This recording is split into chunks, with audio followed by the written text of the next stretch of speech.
Well, hello everyone. Welcome to our live stream. I'm Michael Spinella. I'm the host of the Canadiens Connection podcast. I'll be with you throughout this Rocket Sports Media YouTube channel live stream watch along. Montreal Canadiens visit the Winnipeg Jets. Please make sure that you're following at Habs Connection on Twitter, Facebook, and Instagram. Also follow at Rocket Sports on Twitter, Facebook, and Instagram. Visit our website, thn.com/Montreal. That's the Hockey News Montreal. We bring you all the coverage for the Montreal Canadiens on the Hockey News website. And with me is my Rocket Sports Media colleague, Nathan. How are you doing today, Nathan? I am doing excellent. Thanks for asking, Michael. And how are you doing tonight?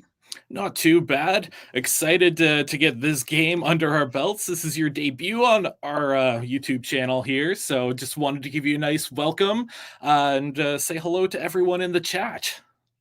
Hey, viewers. I hope you all are ready to have an exciting game here with us at Rocket Sports, and it's going to be a great game against the Jets. Absolutely. And already we're getting some people chiming in. We have our very own Amy Johnson. Let's go, Michael and Nathan. Have a great show. Well, thank you very much, Amy. Hope you enjoy watching us today. I see we have some people joining in. So like we always say, don't hesitate to get yourself into the chat. We'd love to hear some comments and questions from you. And we have a question for all of you guys joining. Let us know, what are your score predictions for tonight? Who's going to win? What's the final score? We want to make sure that we hear from you. And Nathan, Winnipeg Jets versus the Montreal Canadiens. We have an interesting goalie matchup tonight. It's going to be Jake Allen versus Connor Hellebuyck. Jake Allen, I think he's been a little bit up and down this season. Had a great start, outright won some games for Montreal. But more recently, I think he's been put up against some more difficult teams, and he's started to struggle a bit. But Connor Hellebuyck, one of the perpetual best goaltenders in the NHL. What are your thoughts on this matchup here? Yeah, I agree with everything you're saying, Michael. Interesting matchup tonight. We have Jake Allen versus Connor Hellebuyck, and it's going to be a good game to watch. Connor's been very good as of late, and just like you were saying, Michael, Allen has struggled at certain games throughout the season, but he has played well. But I am looking forward to this goalie matchup, and it should be an interesting one tonight.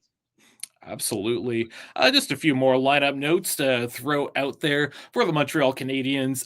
Tanner Pearson, Kirby Dach, Jordan Harris, Raphael Harvey-Pinard, and Alex Newhook all out with injuries. Sitting up in the press box will be Gustav Lindstrom, Caden Primo, and Emil Heineman, all healthy scratches. And for the Winnipeg Jets, big news. Kyle Connor going to be out 6 to 8 weeks. That's a huge blow for the Winnipeg Jets, so he'll be out. And also Rasmus Kupari is going to be out with an injury there. If you're the Winnipeg Jets, that's your leading goal scorer. How big a loss is this? And who do you think might step up in their absence?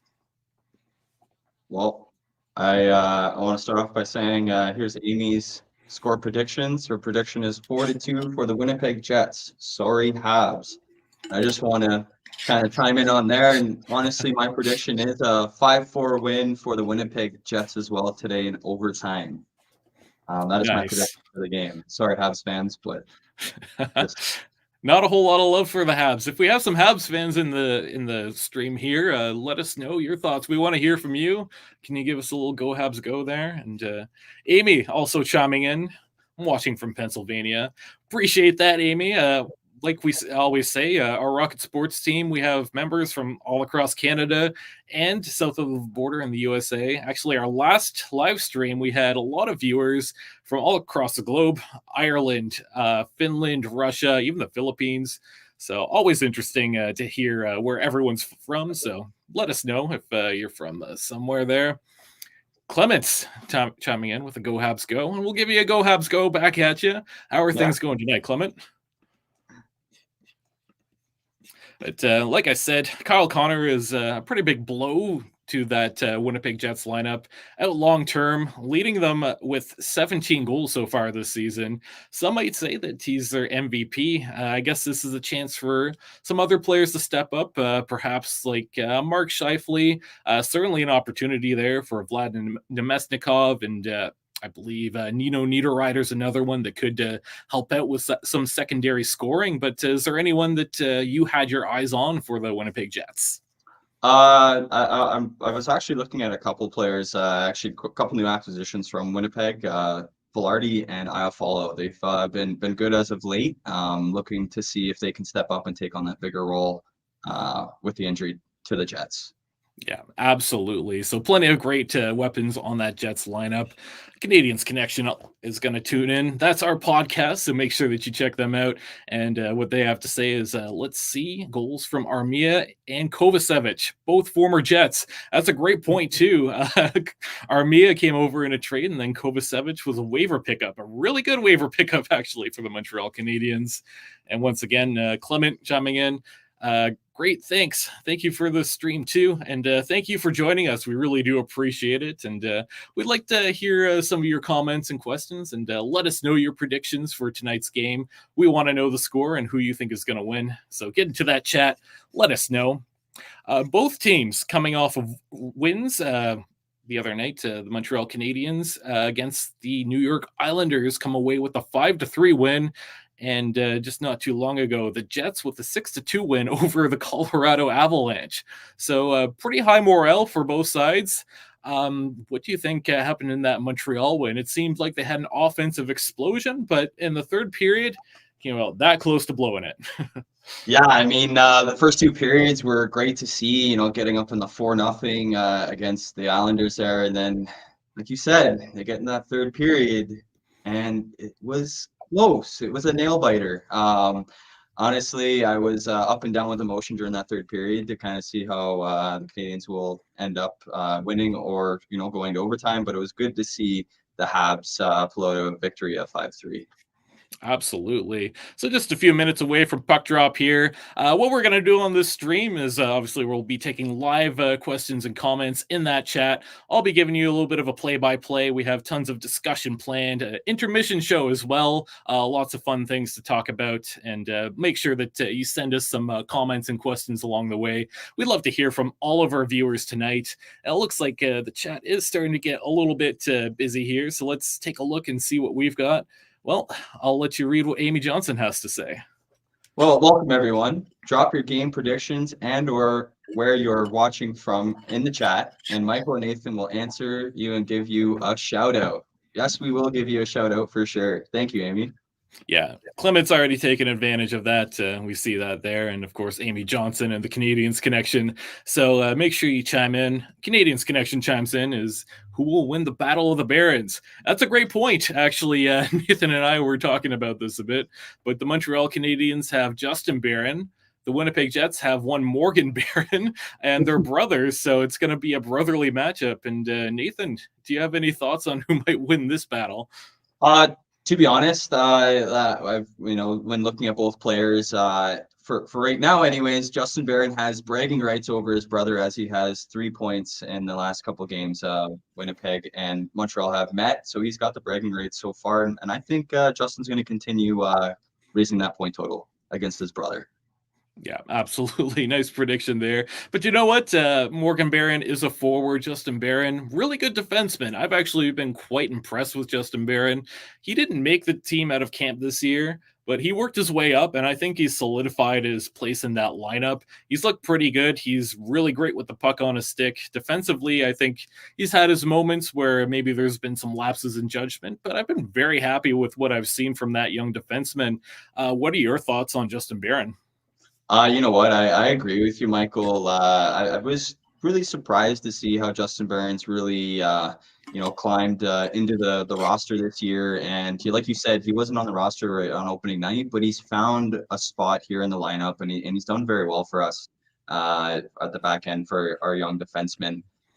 So I'm looking to see Justin Barron to continue that play and do very good for us tonight on the back end. Absolutely.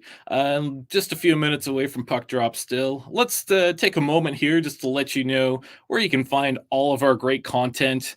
You just head over to thn.com/Montreal. That's the hockey news. As Rocket Sports, we do provide all the Montreal Canadiens content for the hockey news on their website. So thn.com/Montreal. Also give us a follow at Rocket Sports on Twitter, at Rocket Sports Media Inc. on Facebook, at Rocket Sports Media on Instagram, and check out our podcast, Canadiens Connection. You can find all the episodes at CanadiensConnection.fm. And make sure you subscribe wherever you get your podcasts. A few more things in the chat here. Curtis chimes in. Nice to see John and Dan again. So we appreciate that from you there, Curtis. I believe you were at our last stream, so thank you for joining us once again. Very excited to have you back in the chat. We'd love to hear your prediction for tonight's game. And of course, Amy says, welcome back, Curtis. So we do like having you here, Curtis, and we appreciate that. Clement's going to chime in, watching live from Montreal Saturday. Sadly, my prediction is 3-2 for the Jets. Not a whole lot of love for the Montreal Canadiens tonight, but the Winnipeg Jets are actually first in their division. This is going to be some stiff competition for Montreal. The Winnipeg Jets also are third and fewest goals let against. So Connor Hellebuck doing a great job in net for the Winnipeg Jets. And what are your thoughts on the Winnipeg Jets goaltending and their defense? Because they seem pretty stacked in that category. Well, it's from both the goaltending and defense. They've been playing very well. Josh Morrissey, he's got 21 points in 29 games on the back end for the Winnipeg Jets, and like you were saying, Connor Hellebuck's got third least goals against average for a goaltender. So I mean, they've got great numbers to back up their place in the line in the standings, but they're doing really well defensively and on their goaltending to be where they're at. Absolutely. And puck is dropped. Game is underway. Montreal starting with the big line there, Suzuki and Caulfield out there right now. And they have control in the offensive zone. So nice quick start for them on the road. Quickly, though, the Winnipeg Jets do get it out. Montreal is maintaining control. They tried to get it back in and set up. But you pointed this out earlier. But those Winnipeg Jets wearing a retro jersey, and they look very nice. What do you think about those? Yeah, you know what? I really like the coordination of the colors, and like it really it brings out that retro vibe. But you know what? Honestly, I think they should be their regular jerseys, to be honest. Absolutely. Amy Johnson sending in a go Habs go, so we appreciate that. And also just a reminder, do we have any Jets fans watching the stream? Don't be shy.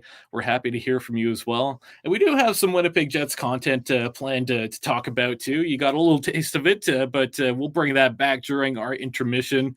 But please do make sure that you send in all your comments. Last stream, we did it Montreal versus Pittsburgh, and we had quite a few Penguins fans in the chat. So if you are a fan of another team, we're more than happy to have you here. So please feel free to send in all your comments and let us know about that. Game back underway here. Montreal controlling the puck in their zone, trying to cycle it around and look for a way out. But Winnipeg using their big bodies to take control of that puck. Finally, Montreal will take control, and it's Nick Suzuki coming out to center ice. He dumps the puck in. He'll go for a little chase, sends it around, and kind of takes a weird bounce towards Connor Hellebuck, who easily covers that one up. So just under 2 minutes in, a few stoppages in play. And Nathan, that's a nice Christmas sweater that you have going on. Why don't you show that off to our viewers and let them know what's coming? Yeah, so when Montreal decides to score a goal, or when we do score, it's going to light up. Goal! So it's going to be, it's my little Christmas sweater. I wanted to kind of throw it in our live stream here, but let's see some goals from the Habs tonight. Absolutely. Love to see it. And like we said, here's a little roll call. We want to know where everyone is watching from tonight, so please let us know. We know we have Amy Johnson from Pennsylvania and I believe Clement from Montreal, so let us know if you're watching. Get into the chat. Game back underway here. Montreal trying to dump the puck in from center ice, but Winnipeg once again getting in the way, clogging up that neutral zone, battling all along against the boards here. Winnipeg does prevail. They'll send that puck out, and just want to pull up this quick message here from Amy Johnson. I need that sweater. So everyone's loving that sweater there, Nathan. You did a good job dressing up for tonight. Oh, thanks. No, it's a good sweater. I do wear it every Christmas season, so many more Christmases to come. Absolutely. Canadiens Connection chiming in. Wow, love the goal sweater. So again, people really like you, Nathan. We appreciate that you have that. We'll have to figure out where to get one for ourselves too. Yeah, for sure. Thanks, Amy. Thanks, Canadiens Connection. I really like the comments. Yeah, absolutely. So just a quick stoppage of play here. Lots of whistles and barely 3 minutes into this game. Uh, we'll see. Hopefully this starts picking up a little bit more. Both teams are showing that they can play quite physical, especially the Winnipeg Jets. They have a lot of big boys, especially on that back end. So Montreal is going to have to be careful here, and they'll do their best to try and win some battles. And they do a good job there in the corner before Winnipeg ultimately comes away with it, and they'll take it back out to center. Little dump and chase to try and pick it up. Battle along the boards, almost a dangerous bounce right in front of Jake Allen. Winnipeg sends a puck from the point. That doesn't take the right bounce towards the net, and Montreal headed the other way. Connor Hellebuck sends the puck around the boards there, and good job by Montreal trying to use their bodies. Unfortunately, the Winnipeg Jets appear to be winning the majority of the battles in the early parts of this game. But not too much happening so far. Just want to take a look at the chat, actually, as Amy Johnson's coming back in. Okay, viewers, who scores first tonight? I'm going with Sean Monahan. And that's a great question. We want to send it out to all our viewers. Please let us know your prediction of who's going to score first. We want to know which team and which player. Get into the chat and let us know. But Nathan, as we are at near the beginning of this first period, I think it's a good time to get to our players to watch. So for the Montreal Canadiens, who do you have your eyes on? Well, the Canadiens Connection kind of brought it up in earlier in the stream here, but I'm looking at Justin Barron for the Montreal Canadiens. He had a goal when these two teams met last in October, and he was able to get 2 assists last game against the New York Islanders. So I'm looking to see if Justin can continue with the success he's had against Winnipeg. Absolutely. And for me, I picked one Josh Anderson. He has not scored very much this season, if you have not heard. Actually, until Saturday, the only goal he had was one empty net goal, and then he scored 2 against the Islanders. So a couple of nice goals. We'll take a little bit more of a deep dive during our intermission show, but I think Josh Anderson is someone I have my eyes on. Hopefully he has his confidence back and he can continue to score. And for the Winnipeg Jets, who is your player to watch out for? Well, I kind of gave it a little bit of spoiler when I was explaining Justin, but I'm going to go with Justin's brother, Morgan Barron here. He had a nice hit on his younger brother. The last time these two teams met, he kind of wanted to play physical against Justin there. But, he's got 7 points and so far this season. And I'm looking to see him to kind of get on that score sheet against his brother to kind of bring in the bragging rights circle for him. Absolutely. A few more things coming in the chat here. We have Barrick chiming in. Josh Anderson, he is on a heater. And yes, we hope this heater does continue. We will talk about that a bit more during intermission. But man, it was difficult to watch Josh Anderson in the early parts of this season. And I'm very happy that he finally was able to capitalize over the weekend. Clement comes in. I say Habs will score first. I say Suzuki. So a nice prediction there. Nick Suzuki, of course, one of the players leading this team in goals this season at the moment. I think he's a little bit ahead of Cole Caulfield. So love that prediction too. Back to the play here. About 14 minutes in, Montreal 2 shots, Winnipeg just the 1. But it seems like the Winnipeg Jets are the team that's dominating the majority of the play in the offensive zone. They've had a few opportunities, but I feel like a lot of those pucks just have not gotten through to that net, right? Yeah, it's they like you said, they've had a lot of the opportunity, but Montreal is keeping that puck away from Jake Allen here and keeping the Winnipeg Jets to the outside or just blocking those shots so they don't get through. Yeah, absolutely. So puck's going to get dropped in Montreal zone. Looks like it's Monahan out there to drop the puck. And it appears that we have a Jets fan. Rachel's chiming in. I'm a Jets fan. So thank you. We appreciate fans of all teams. We will be covering both teams as much as possible tonight. So thank you, Rachel. And we'd love to hear a score prediction from you. Who's going to score first? Which player, which team? Make sure that you let us know. as Jake Allen makes a quick save there, and he covers up that puck. Looks like we're headed into an early intermission, and Amy Johnson's going to get into the chat once again. Welcome, Rachel. Are you watching from Winnipeg? It's a great question. Definitely give us a little roll call and let us know. Where are you watching from? We'll be very curious to find out. And I think, given that it's the first commercial break, it's a good time to get to tonight's mission, keys to the game. And Nathan, what are your keys to the game for both teams? Well, keys to the games for the Habs is the Habs play well over the last couple of games. They've had strong. They've come out strong in their last couple of games. Like they got up 2 goals on Pittsburgh, and they went up 4-0 in the New York Islanders. So I'm looking for the Habs to kind of have that same similar pace that they've had the last couple of games. And if they're able to do that, I would love to see them, make sure they play that full 60 and not, have a kind of defensive breakdown as they somewhat kind of did in that third period against the Islanders.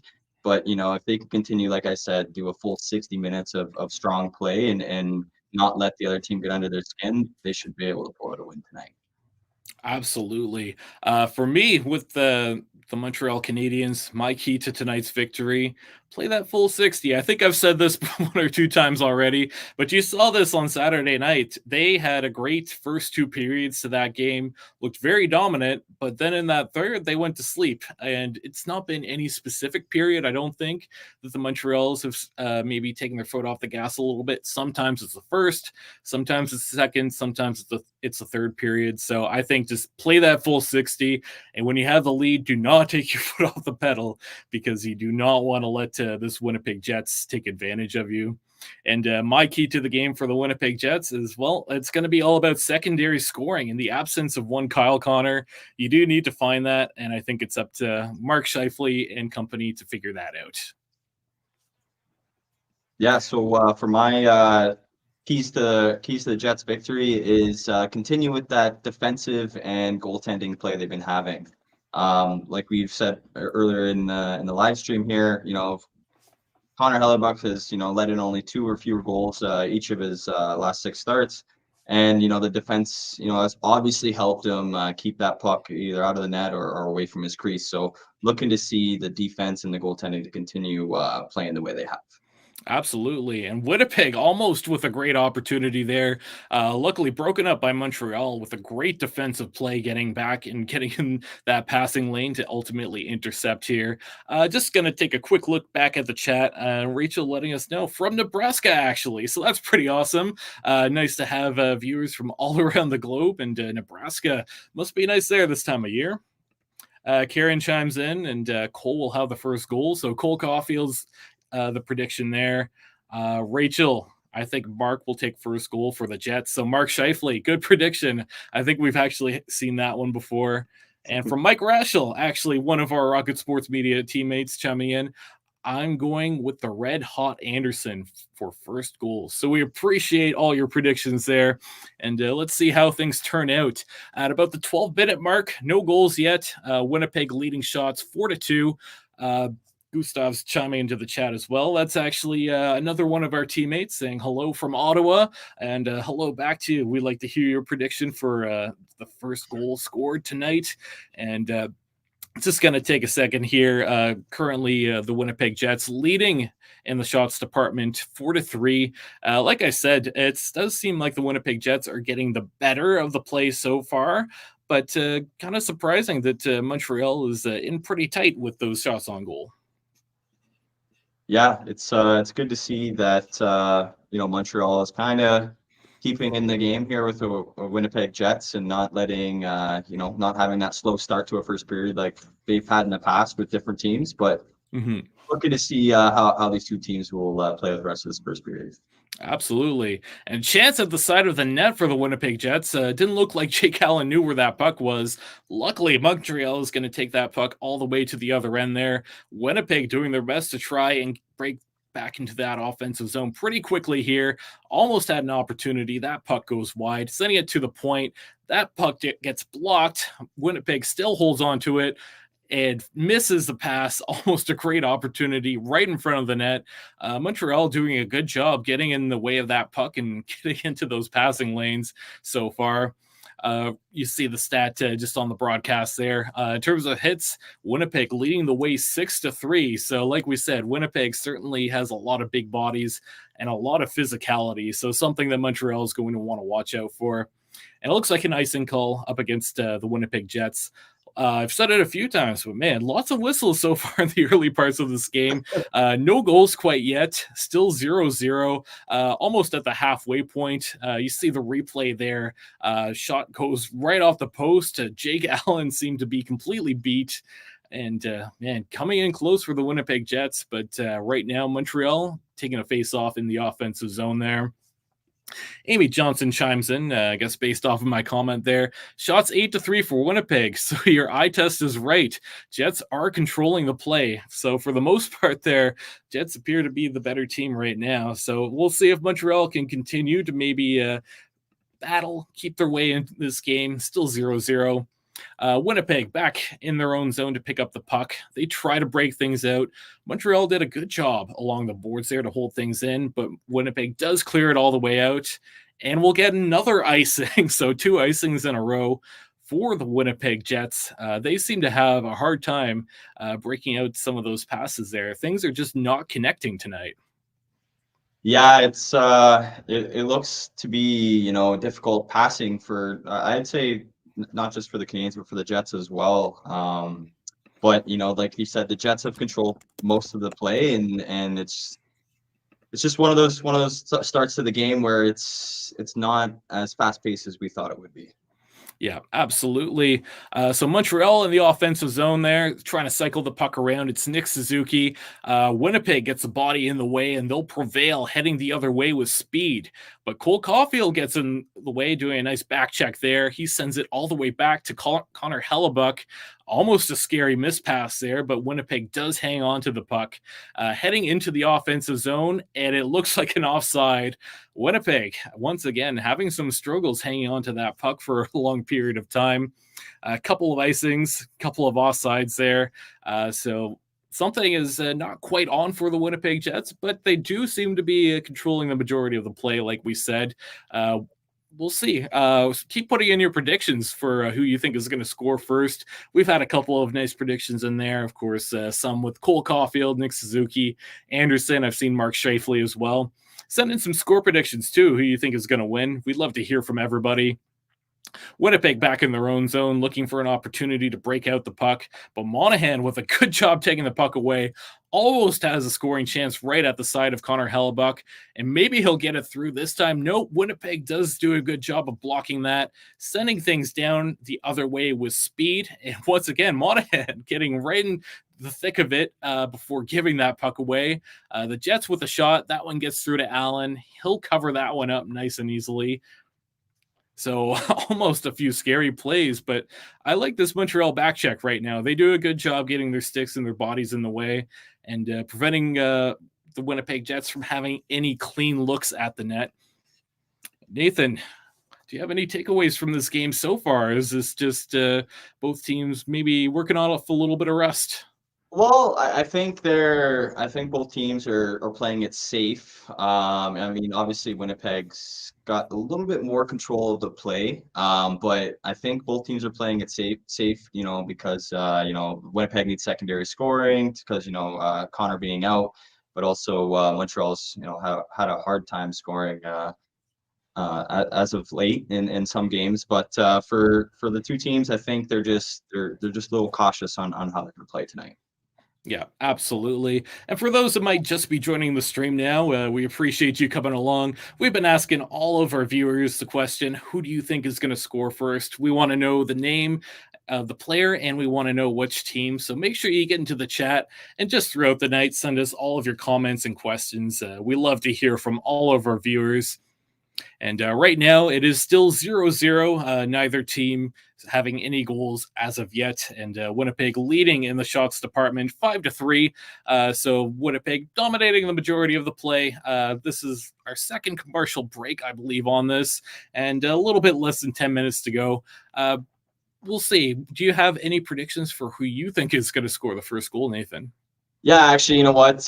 Before the game started, I just have this feeling that Sean Monahan will be that guy that's going to score the goal to start the Habs off tonight. He's scored first goal for Habs in a couple previous games, not recently, but over the season he has done that. So looking for him to continue to putting that puck in the back of the net for sure. And how about you, Michael? Who are you looking to see who's going to score the first goal?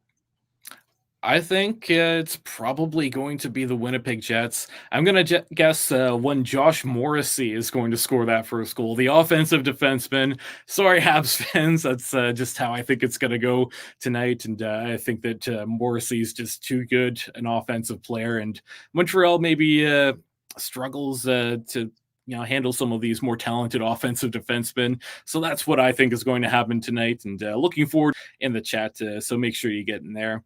Play back underway. Looks like Montreal had a quick shot at the side of the net. Hellebuck handles that one pretty easily. Puck drips out to center, and it looks like the Winnipeg Jets are battling to get into the zone there. They do, but Mike Matheson does a good job getting his stick in the way to prevent any further offensive play from the Winnipeg Jets. Behind the net, just waiting for maybe a change, looking to get set up here. It is Montreal looking to break out of their zone. They send it all the way to the other end, but the Winnipeg Jets do a good job prevailing. Gallagher, being a little bit sneaky, comes away with that puck along the boards, winning that battle. Montreal trying to pass things around, looking for an opportunity. Opportunity's not there, and the Winnipeg Jets will come all the way back the other way with speed. Good job fending off and bodies flying everywhere. A few tumbles in the middle of the ice. Gallagher tries to send that puck to the other end, but Winnipeg's going to come away with it. They're looking to break it out once again. I feel like we haven't had a shot on net in a while here, so both teams just kind of sending that puck in both directions, and neither team really coming away with too many opportunities. Good defensive plays from both sides. Yeah. Is there anyone that's really stood out to you so far? I've liked a few plays from Sean Monahan. He did something pretty nice a few minutes ago in that he generated an offensive opportunity out of taking the puck away from the Winnipeg Jets defenseman. And then he went all the way to the other end and prevented a Winnipeg Jets odd man break from getting an opportunity. Yeah, I mean, that was a great plays by Monahan, and I'm gonna take a page out of what Gallagher just did. You know, being heavily on that forecheck and playing hard on the body, just not giving the Jets any kind of breathing room, which is good to see. And I think if Montreal continues to apply that pressure, they'll be able to crack open that defense for Winnipeg. Absolutely. Canadiens Connection getting into the chat there. Really liking the breakout passes from Jaden Struble. And Jaden Struble, he's been great since being called up. He's had his first 2 career NHL goals not too long ago. He's looked phenomenal. I like his skating. I like his sense in terms of breakout passes. I like his offensive capabilities. Did you have any thoughts on Jaden Struble?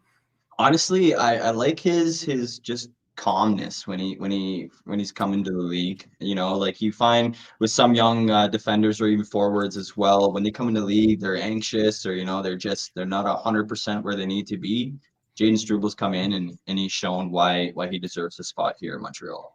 Absolutely. Montreal controlling the puck in the offensive zone, looking for that point shot. They can't find it. Shot goes through to Hellebuck, but it bounces away with the rebound. Montreal looking for the wraparound opportunity. That one doesn't get through. Still looking to cycle that puck around, but Winnipeg doing a good job sending a stick in the way to break up that pass. Jake Allen comes way out to play that puck, and a giveaway right in front of Allen, almost a Jets goal. That looked incredibly dangerous. Almost 1-0 Jets off of a terrible giveaway from the Montreal defender. Montreal does come the other way here. They are in the Jets offensive zone. Jets do prevail pretty easily off of that one. Looks like the Jets have a little bit more energy now. They're coming the other way, almost a one-timer. They'll settle for a wrister. That one bounces way off of Allen, and Montreal will come away with the puck. Going to the other end, it's 2-on-2. That shot gets through to Hellebuck, but that one is handled pretty easily. He makes the stop. Coming up on 5 minutes left in the period, Montreal misses the net wide there, trying to send all pucks at Connor Hellebuck right now, it looks like. And looks like we have a cycle around, and they will get it out of the zone. The Jets almost come away with an odd man rush there. Montreal, luckily, very strong on their stick to cover that one up. Just going to take a quick look at the chat. Canadiens Connection. Mike Matheson having an issue with giveaways in the first period. Yeah, we just saw that giveaway as Allen came out to play the puck, and he was not quite back into his net. And Amy Johnson agrees. Gee, Matheson and giveaways. Shocker. And we have Mark chiming in. How's it going, Mark? Thanks for tuning in tonight. And let us know your prediction for who you think is going to score the first goal, the player and the team. Winnipeg Jets in the offensive zone. Doing some nice plays around that blue line, looking for an open shot, but they can't get it through. Battling for the puck in the corner. Montreal comes away with it, trying to cycle it down the ice, but Winnipeg not giving them a whole lot of breathing room. Good forecheck there. Montreal kind of turning back, playing it safe. That Jets forecheck has been very aggressive so far tonight. Yeah, they're heavy on all skaters on the Montreal Canadiens. They want that puck and they want it now. They're not giving them any breathing space, not only in their defensive zone, but even in Montreal's zone as well, not giving them any space with that puck. So it's the Jets seem to be turning it on ever so slightly every minute of the period. Absolutely. Looking at the chat again, Zan's Beats chimes in. Canadians score first. Jets respond with 2. So nice bold prediction there. Which player do you think is going to score first? We'd like to hear that. Back to the play, a little bit less than 4 minutes. Shots currently 5-4 for the Winnipeg Jets, but certainly has felt like the Winnipeg Jets have had a lot more shots, just haven't gone through to the goaltender. A slap shot from the point. I think that one gets through to Allen, but that's handled pretty easily. Montreal finally comes around the other way to get the puck out. They have to go on a change. Icing's going to be waved off.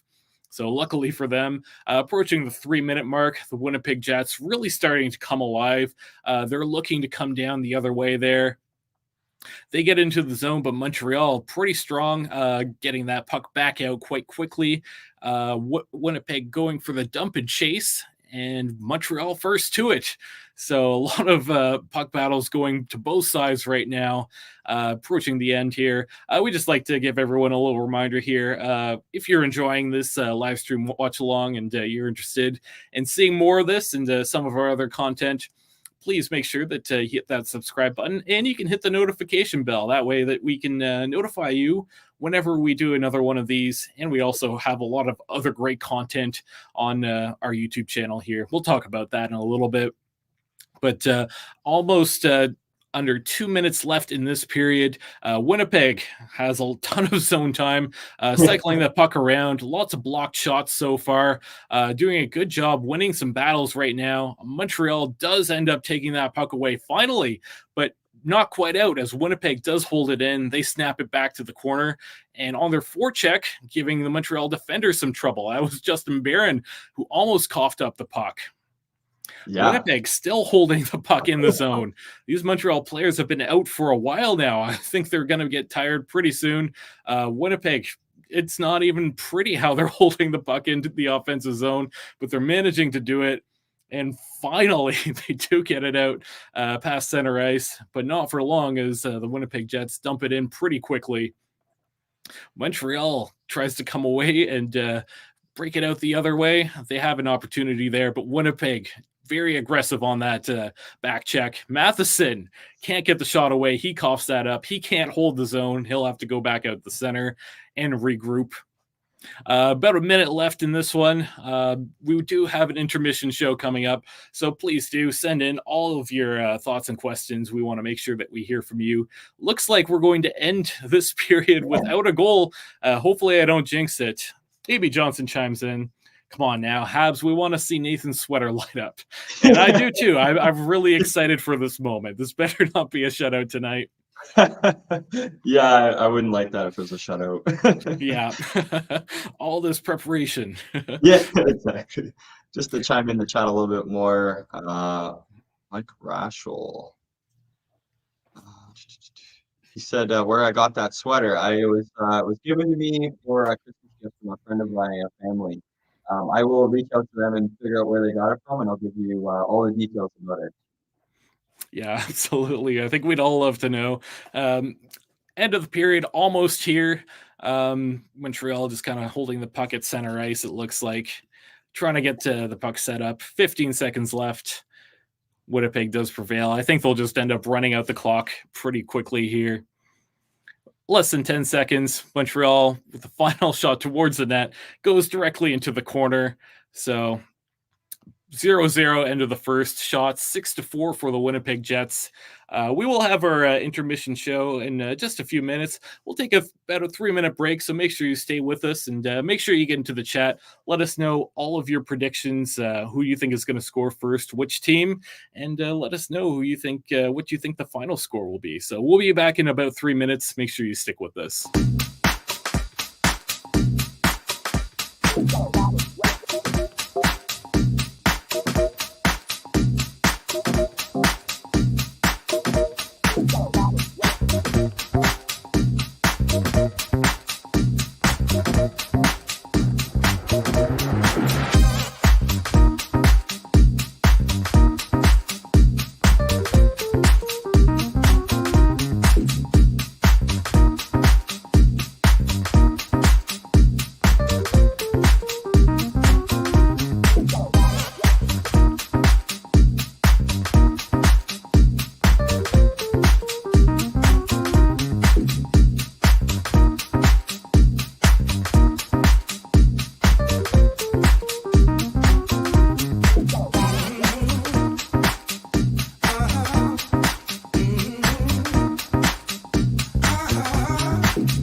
So welcome back to our live stream watch along, Rocket Sports YouTube channel. Just search at all Habs and you can find all of our YouTube content. Make sure you hit subscribe if you like what you see. And it's Montreal versus the Winnipeg Jets. I'm Michael and I'm here with Nathan. And just a little recap of that last period, as seen here from Rick Stevens, Rocket Sports on X at Rocket Sports. Shots on goal, 6-4 for Winnipeg in the first period. No scoring. So if you want to find all of our live tweeting, make sure you head over and check out our YouTube channel at Rocket Sports, and you can see all of our live tweeting, and that's where we tweet out most of our content. Plenty of stuff going on in the chat right now as Amy Johnson chimes in. I think scoring is going to break open in the second period. I hope so. I'd like to see a goal tonight. It would be very nice. So we appreciate that. And Rachel, I predict that the Canadiens will score first 2, and the Jets will respond with 3. So that's a pretty big prediction there. We appreciate that from you, Rachel. believe that's Rachel from Nebraska, who's a Jets fan. So pretty awesome that we have viewers from all over the globe right now. Let us know where you're from, and make sure that you send in all your comments and questions. And this will be our intermission show, your debut on our YouTube channel of one Nathan's Notes. So Nathan, what can you tell us about that period? Do you have any takeaways from that? You know what? Honestly, I think both teams wanted to try to play it safe. With Winnipeg kind of being on more on the offensive side. But I think, to be honest, I think it was a slower first period than what we would like or anticipated it would be. But Montreal giving away the puck, getting trapped in our own zone as well. Once we got to the end of that period, it was our top line that was hemmed in our own zone for about a minute or so. And we need to make sure that we're not being hemmed in our own zone for that long, and we need to get the fresh skaters on the ice. Yeah, absolutely. I think Winnipeg proved to be mostly dominant, but I will give Montreal some stick taps for how they were able to defend at times. And I think they had a pretty good forecheck as well. Just looking at the chat here, Curtis chimes in, Jets are a difficult team to forecheck. So far, pretty pleased with the Canadiens forwards back checking in the first period. So absolutely agree with you, Curtis. So we appreciate that. Please do send us some more comments and questions along the way. We want to make sure that we hear from all our viewers. And on this intermission show, I have a few questions for you, Nathan. All right. First and foremost, we talked about Josh Anderson having a very good offensive performance last Saturday, scoring 2 goals. Previous to that, only 1 goal, and it was an empty net. What are your thoughts on Josh Anderson? Do you think that Saturday night was kind of a turning point for him? Did he do anything different in that game that led to those goals? Well, I don't think Josh Anderson did anything differently in the game, other than kind of put the puck more on net when there's traffic in front. To be honest, I think Josh Anderson is going to start getting onto the score sheet. Is he going to break out and score 30 goals this season? I'm not saying that, but he's gonna be able to get on the score sheet and get some goals for himself and bring his point totals up this year. But to be honest, he's like the first half of the season, he's like you said, Michael, he only had 1 empty net goal leading into Saturday night's game and getting those 2 goals. But for any player in the NHL to break a scoring slump, I think it gives you some kind of confidence in your gameplay, and especially when you score 2 goals in a game, it really brings out how confident you are in yourself, and I'm hoping to see that Josh Anderson sees that and he takes advantage of that. Yeah, absolutely. And someone else that I think we've been a little bit disappointed in offensively is one Cole Caulfield.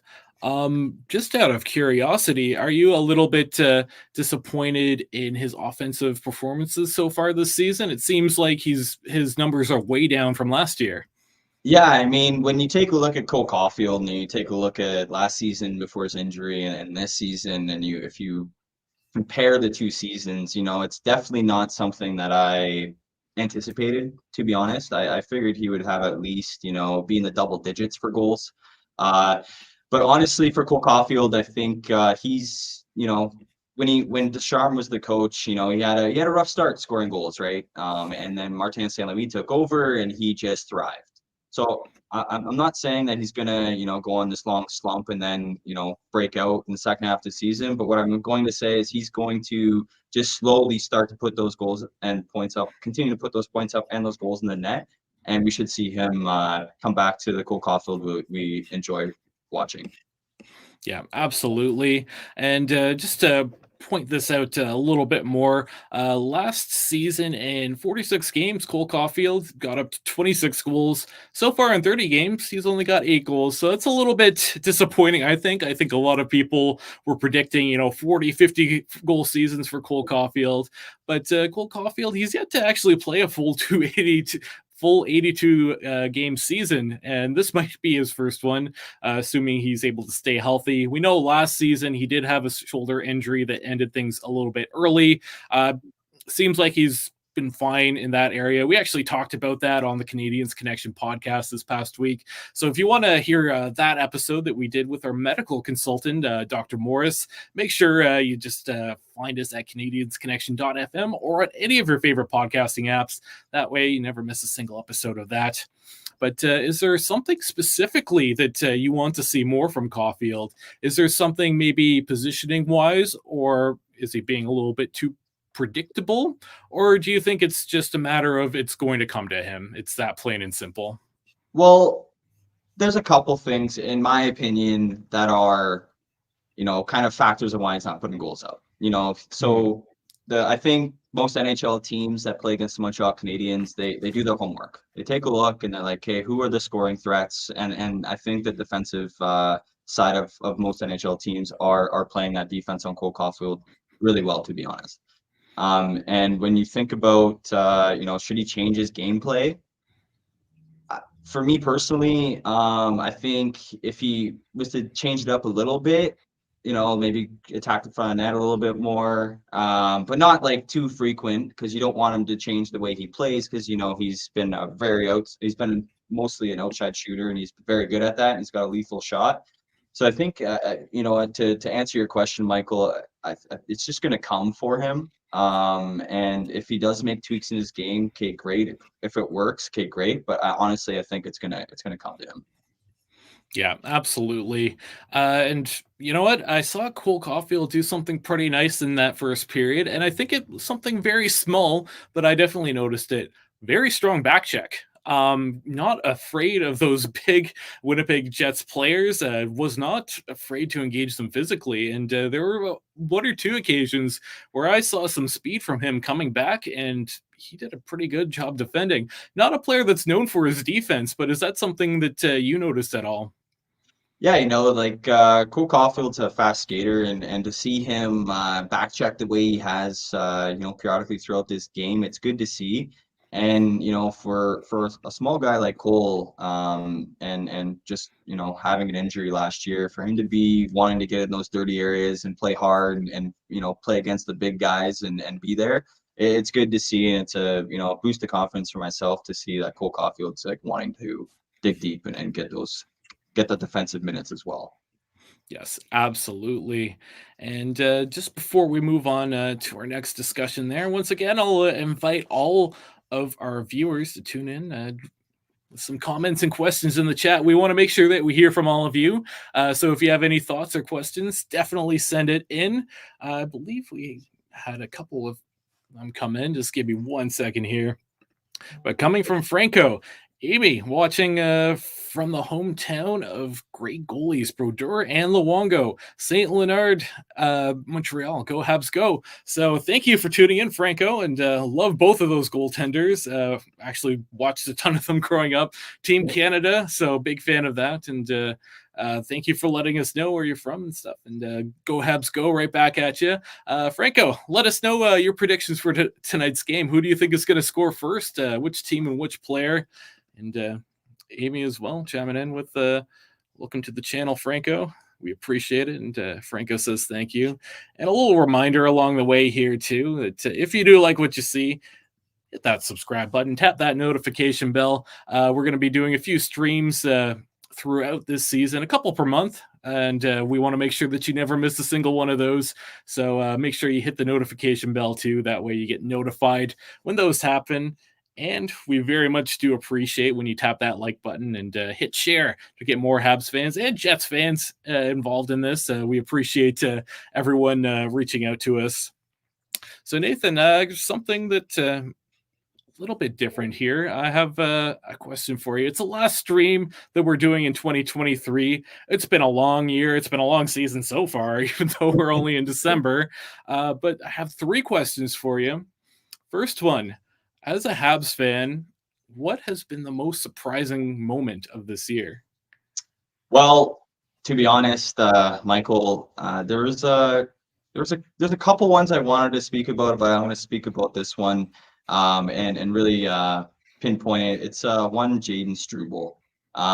Since he's come into the lineup for the Montreal Canadiens, he's, like I said before, he's come in calm, collected, composed, not showing that he's anxious at all. To be in the lineup and play against professional NHLers. It's just in my eyes, he's solidified a spot in the lineup for right now. And obviously we have players that are going to be coming back from injury, and players coming back from the AHL. Dependent on everyone's play on the defensive zone. But if I'm very, very happy to see, and surprised, to be honest, that Jaden Strubl's play through the small sample size we've had. Yeah, absolutely. And great answer to that one. Just gonna take a quick look at the chat here. Adam joins us. Who will score Evans? Who won't score? Slav. So nice bold prediction there. I guess you're a little bit down on Slavkovsky right now. So we appreciate you getting into the chat there, Adam. Thanks for joining us. And make sure, if you like what you see today, hit that subscribe button. Amy Johnson chimes in on that question that I asked you. Most surprising for me, Doc going out for the season, especially so early. I think it's a very good answer too. I don't think anyone predicted that. And Kirby Dach was great to start the year. So I asked you the most surprising moment. What's been the most disappointing moment as a Habs fan? Well, it's kind of Kirby Dach related. It's just pretty much it's the injury bug for the Montreal Canadiens for the third season in a row. I know we're only a quarter way through the season, but we at the top of the show, we've had 5 injuries already. And honestly, it's tough to see players we cheer for and that are in the lineup every day go out. And like Amy's saying, like Doc going out was just, it's disappointing to see because, hey, he played very, very well in the preseason and in the 2 games he played at the beginning of the season. And I was very excited to see how Kirby Dach was going to play in a full 82 season with Montreal. Yeah, absolutely. I agree with you there. And on a more positive note, what's been the most exciting moment for you as a Habs fan? In general, or this year? In Whole general, year, all 2023. Year. Okay, my most surprise or most exciting thing of the 2023 would be just how from like the back half of 2023, so from like January to like the end of the season, Cole Caulfield obviously not being in the lineup was heartbreaking, but seeing RHP come into the lineup at that portion and really put up some points and goals. But for the latter half of 2023, I would have to say Montreal coming in and saying, hey, we're going to give Monty a 3-year contract and kind of solidifying, I wouldn't say the number 1 starting goaltender, but giving us as fans something to kind of see kind of projection where the Montreal Canadiens might go in the goaltending perspective. Yeah, absolutely. And love all those answers. Really appreciate it. I'm kind of surprised you didn't say anything about this past draft that went down, to be honest. But anyone any one of our viewers who might want to chime in, do let us know any of those questions. Curtis chimes in. Doc's injury was hugely disappointing. I was looking forward to seeing him really break out this season. I agree. I think we're all in the same boat with that. I was very impressed with his play in the preseason. I thought he was going to be a line driver. I thought he's enormous. He's a beast out there. If he can get his offense going, then that's your ideal number 2 center. So incredibly disappointing to see him go out pretty early. Canadiens Connection. Were Habs fans happy or disappointed with the 2023 NHL draft? And to be honest, Nathan, I'm surprised you didn't make this your most disappointing moment. Of course, this referring to one David Reinbacher going with the 5th overall pick. I think a lot of people were expecting a forward in that spot. So if that's one of you, we definitely like to hear from you if you were disappointed in this past draft. But intermission just about over here, heading into the second period in just a few minutes. I just want to take a second, though, to let everyone know where they can find all our great content.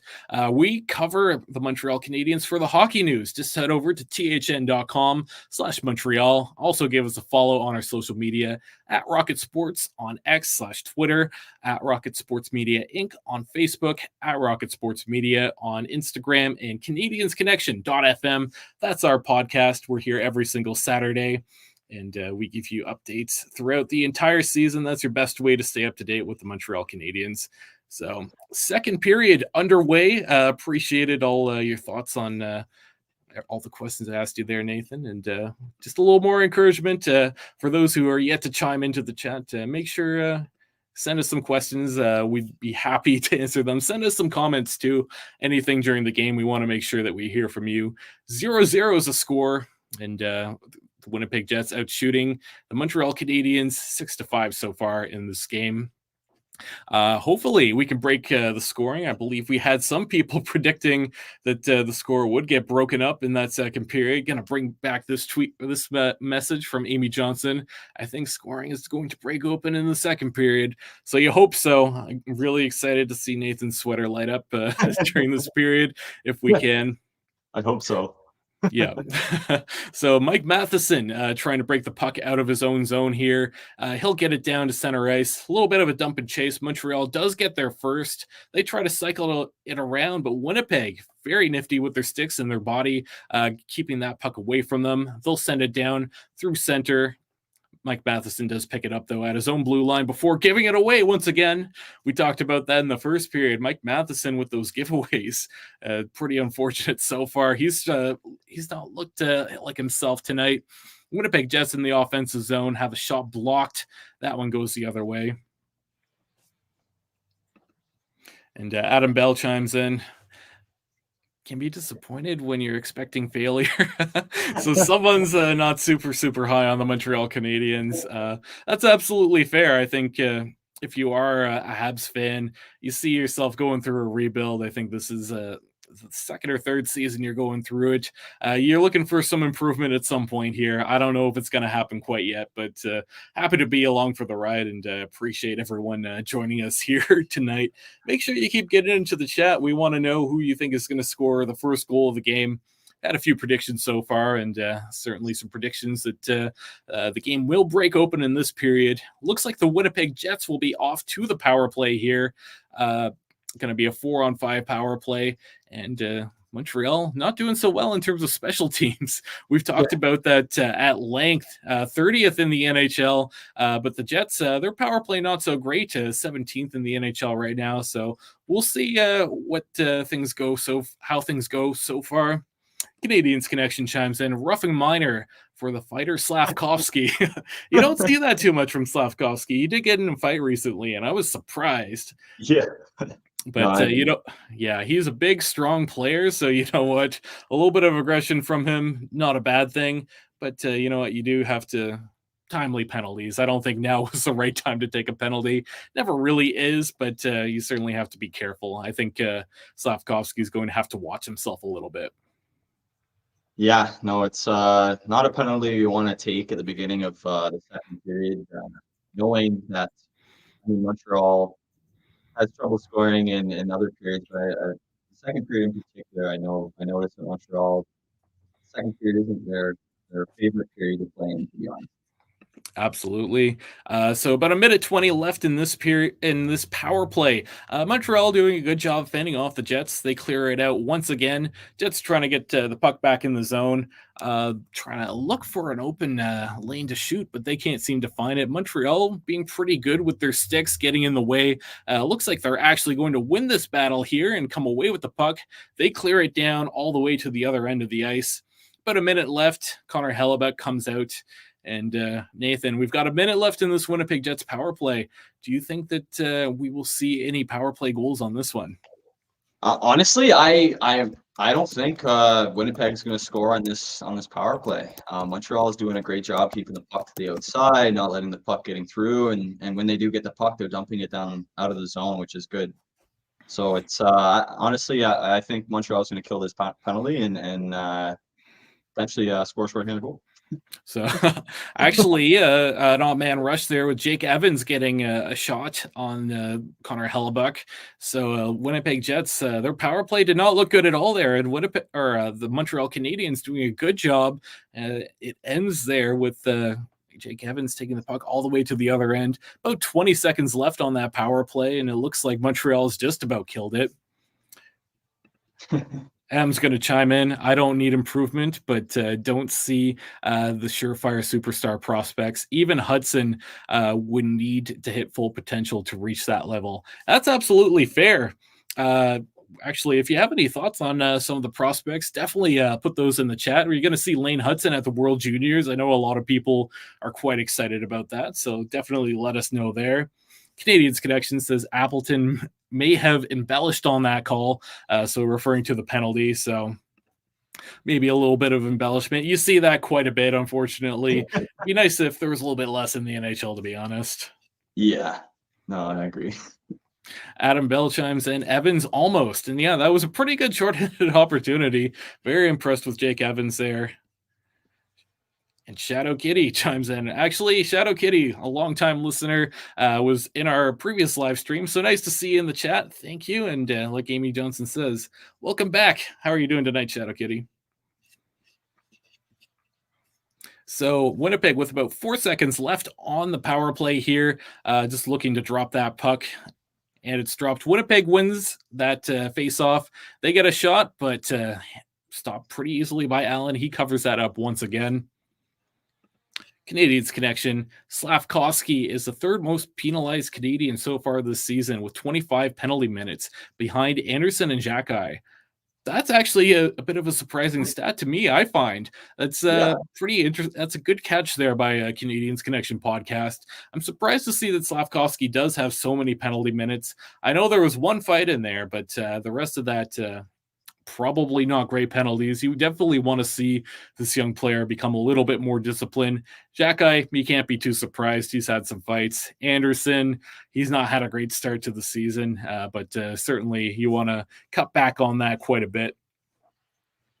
So power play is over, about 16 and a half left to go in this second period. Montreal can't get set up there. Jets will go all the way to the other zone. But again, Montreal doing very well clogging up that neutral zone, coming away with the puck. Adam Bell chimes in, Slavkovsky is a bad man, lol.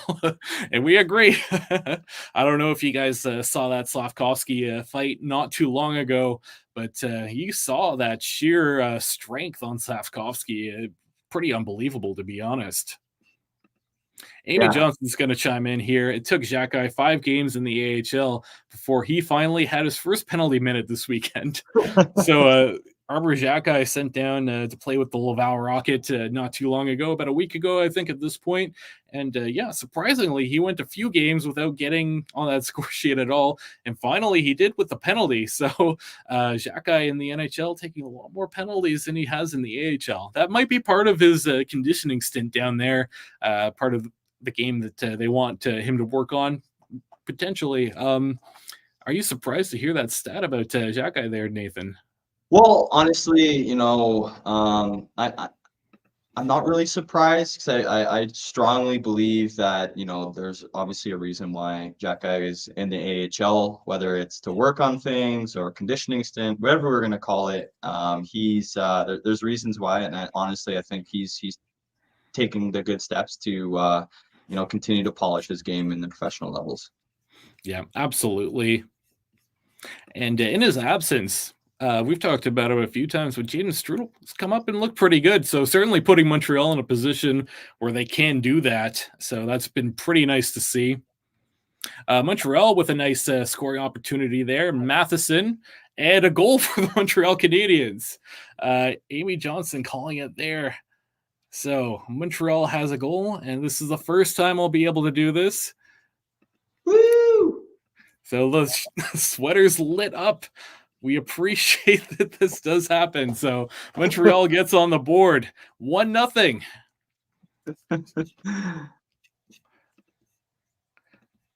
So congrats to everyone in the chat who predicted Anderson. Yeah, I think we did have a couple of Andersons in the chat there. So nice prediction there.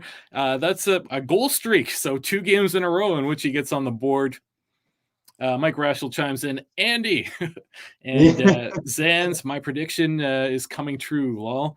So there you go. Nice prediction there, Zaz. And pretty good goal there. Nice to see that Matheson pinch up the ice. I think that that's what you want to see from the offensive defenseman and not give the puck away. We've seen him do that a few times. So I think a nice feed there. Amy Johnson chimes in, the Habs need 5 goals tonight. Not for the chicken wings, but for Nathan's sweater. We're going to blow out those light bulbs on your sweater there. Looking forward to it. Adam chimes in, Anderson has busted the seal. Now he can't stop. So you certainly you hope that that's the case. I've definitely seen a more, I guess, confident player. You look at that goal again. I think that actually went off of his skate, kind of a weird deflection. So not the prettiest goal, but you know what? I think he deserves a couple of those garbage type goals, if you will. Yeah, no, I completely agree with you on that. It does not. They don't look at how they score. They look at how many goals they have, right? So it's good to see him get on the board. Absolutely. And Montreal seems to have a little bit of life in them as they have the puck in the offensive zone there. Adam Bell laughing at Amy Johnson. Barrick chimes in, officially on a heater now, so referring to Josh Anderson once again. Everyone's pretty excited about that. Looks like Montreal has another opportunity there. That's turned aside by Connor Hellebuck. Winnipeg Jets will come back the other way. So that goal, Josh Anderson's 4th of the season, assisted by Mike Matheson and Jake Evans. So Jake Evans getting on the board. I think we had someone predicting an Evans goal, but he came in close, just an assist, so almost. Yeah, very close. But nice spring in Montreal's steps right now. Looks like Winnipeg's on their heels a little bit. We'll see if they can keep this up. Montreal is now leading shots 11-8 as Winnipeg is trying to break out into the other end of the ice. They finally get in the offensive zone, but Montreal first on puck. This is they're looking good now. I'm liking what I'm seeing from Montreal since that goal. Not the prettiest goal, like you said, but you know what? That's certainly given the whole team a nice boost of confidence. Yeah, you can really see Montreal just they found their legs. They're skating hard. They're playing hard on the puck. They're not letting Winnipeg get any chances with that puck, and evidently it shows for the shot totals and honestly the scoreboard as well. Absolutely. So approaching the 13-minute mark of the game, Winnipeg, almost a good setup there as they broke into the zone, but Montreal doing a nice job breaking up that puck again. Allen with a nice save. That one goes all the way out of the zone. Montreal picks it up. They try to shovel it into the offensive zone here quickly, but it's not going to last long. Winnipeg with a burst of speed to pick up that puck behind the Montreal net, trying to come around with it. Montreal doing a good job getting the bodies in the way. Winnipeg just trying to get a hold of that puck, but they can't seem to. They do get a pass through, but that's blocked. Winnipeg does finally have control here, trying to cycle it around. In the corner, battling for the puck, both teams, and they're tight. It looks like Struble, Slavkovsky. Slavkovsky looking very strong as he's just moving everyone off of the puck there. Finally, he comes away with it, but will he be able to move at all? Nope, still tight up against the boards, battling for it. Finally, it comes around behind the Montreal net, but Winnipeg keeps it in the zone. They hold the blue line there, goes around to the other side. Winnipeg, once again, just barely keeping that puck on, and Montreal, will they get it out? No, that's glove down at the blue line, and Winnipeg putting on a show. Nice shot right in front of Allen, point blank save. Everyone running into Allen, pushing him behind the net. Nice, exciting sequence there. Are we going to see a bit of a scrum? Yeah. So, like Slavkovsky had that big hit in the defensive zone there. Do we think Slav is a little bit upset with that call that it was called against him at the beginning of the second period? He looks a little more fired up right now. Yeah, absolutely. This has been the most intense I think I've seen Slavkovsky, and the most strength I've seen from him. But that whole final sequence there that we saw just before we headed into commercial break, those Winnipeg Jets really just came back, and you could not take them off the puck.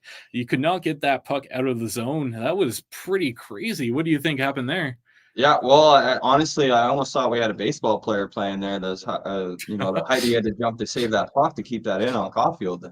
It sounds or it looks like Winnipeg has found a little bit of jump in their step to put a little bit of pressure on the Montreal Canadiens in their zone. But no, good on Winnipeg for staying hard on the forecheck and continuing to keep that puck in the zone. Yeah, absolutely. And a little bit of aggression shown just before the commercial break started there, too. Allen ended up behind his net somehow. A few different players from both teams involved in that scrum there. I guess that's just a result of Winnipeg battling hard. Yeah, no, it's obviously, I think Winnipeg might be getting a little bit heated a little bit. Obviously being down 1-0, they're probably going to continue to put on that pressure like they've just shown just before commercial break. Yeah, absolutely. Just going to take a quick look at the chat. We had a message coming from Adam. Adam says, "Good. Anderson has the monkey off his back and has quickly got to 4 goals.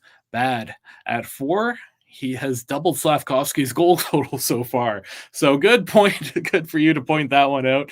Slavkovsky, another player that seems to be struggling a bit offensively. He's been better lately, I think, but we'd like to see those goal totals come up a little bit more. Does anyone think that Slavkovsky has one in him tonight? We want to make sure we hear from you, and send in your predictions for who scores the next goal. I think we had some people thinking that Winnipeg might storm back here, so make sure you let us know in the chat. Play back on. About 11 minutes, 30 left in the period.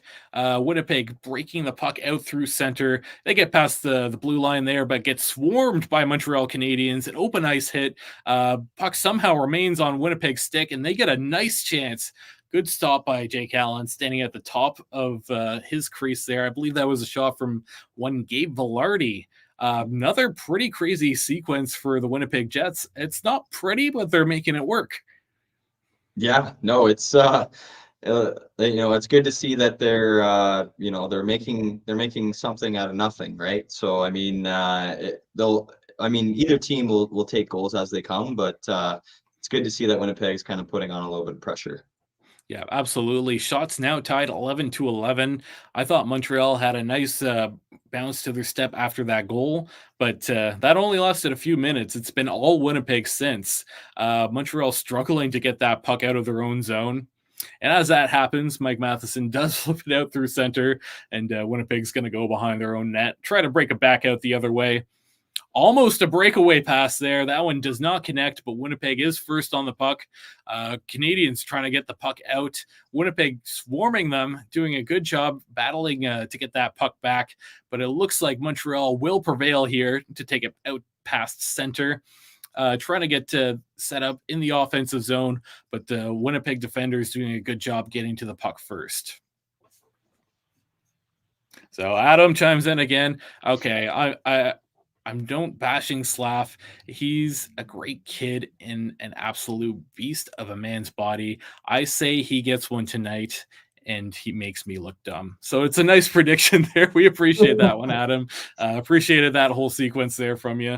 Be nice to see Slav get on the board tonight, but very good goalie in net for the Jets. A.B. Johnson chimes in. So can Montreal maintain a lead? Or to the Jets take control back? So that's what we're waiting to see here. Looks like the Jets it's just a matter of time before they get something going here. Looks like a little bit of a scrum in front of that Montreal goal. Niederreiter kind of hunched over. He's going to head out to the dressing room, hoping he's okay there. Nino Niederreiter for the Winnipeg Jets looks like he's hurt. Just taking a quick look at the replay. Oh, yeah, Caden Gooley with a check up against the boards there. Might have been a little bit high.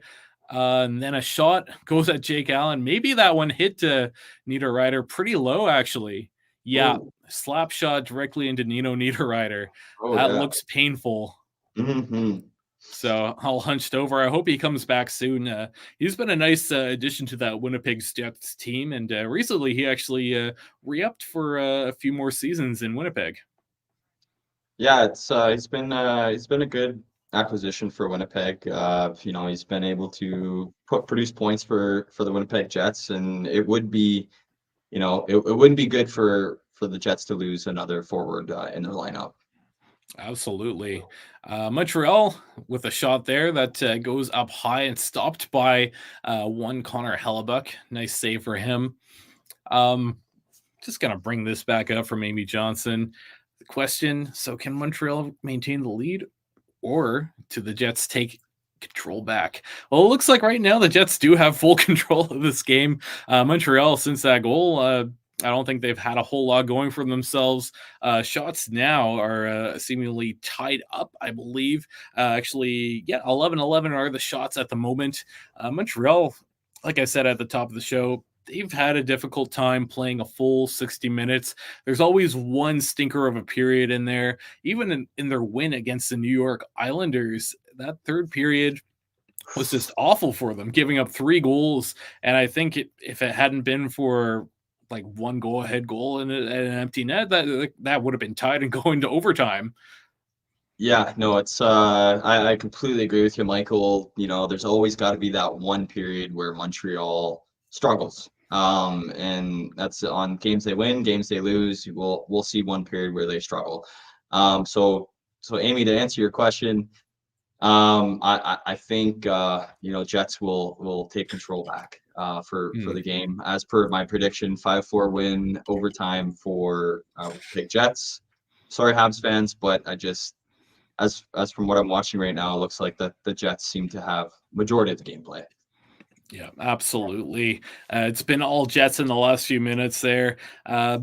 We'd like to hear from some of the Jets fans in the chat. I believe we had a few earlier in the show. What are your thoughts on the Jets game so far? I don't think that they've done a whole lot wrong per se, and it looks like Montreal, that Josh Anderson goal, yeah, it wasn't the prettiest. I think that was just pretty incidental. It's just one of those goals that happens. You hate it if you're the Jets, but I do think the Jets have been the better team so far this game. Yeah, no, I do agree with you, Michael. The Winnipeg Jets have, done majority of the gameplay and control majority of the puck, but like you said, I think it was just like one of those things that just went the opposite way of what Winnipeg wanted. Yeah, absolutely. Slavkovsky with a nice opportunity just there, stopped by Hellebuck. Montreal holding the zone, a little bit of zone time for them, but the Winnipeg Jets do end up taking the puck out and clearing it through center. Looks like another icing call. Adam's back in the chat.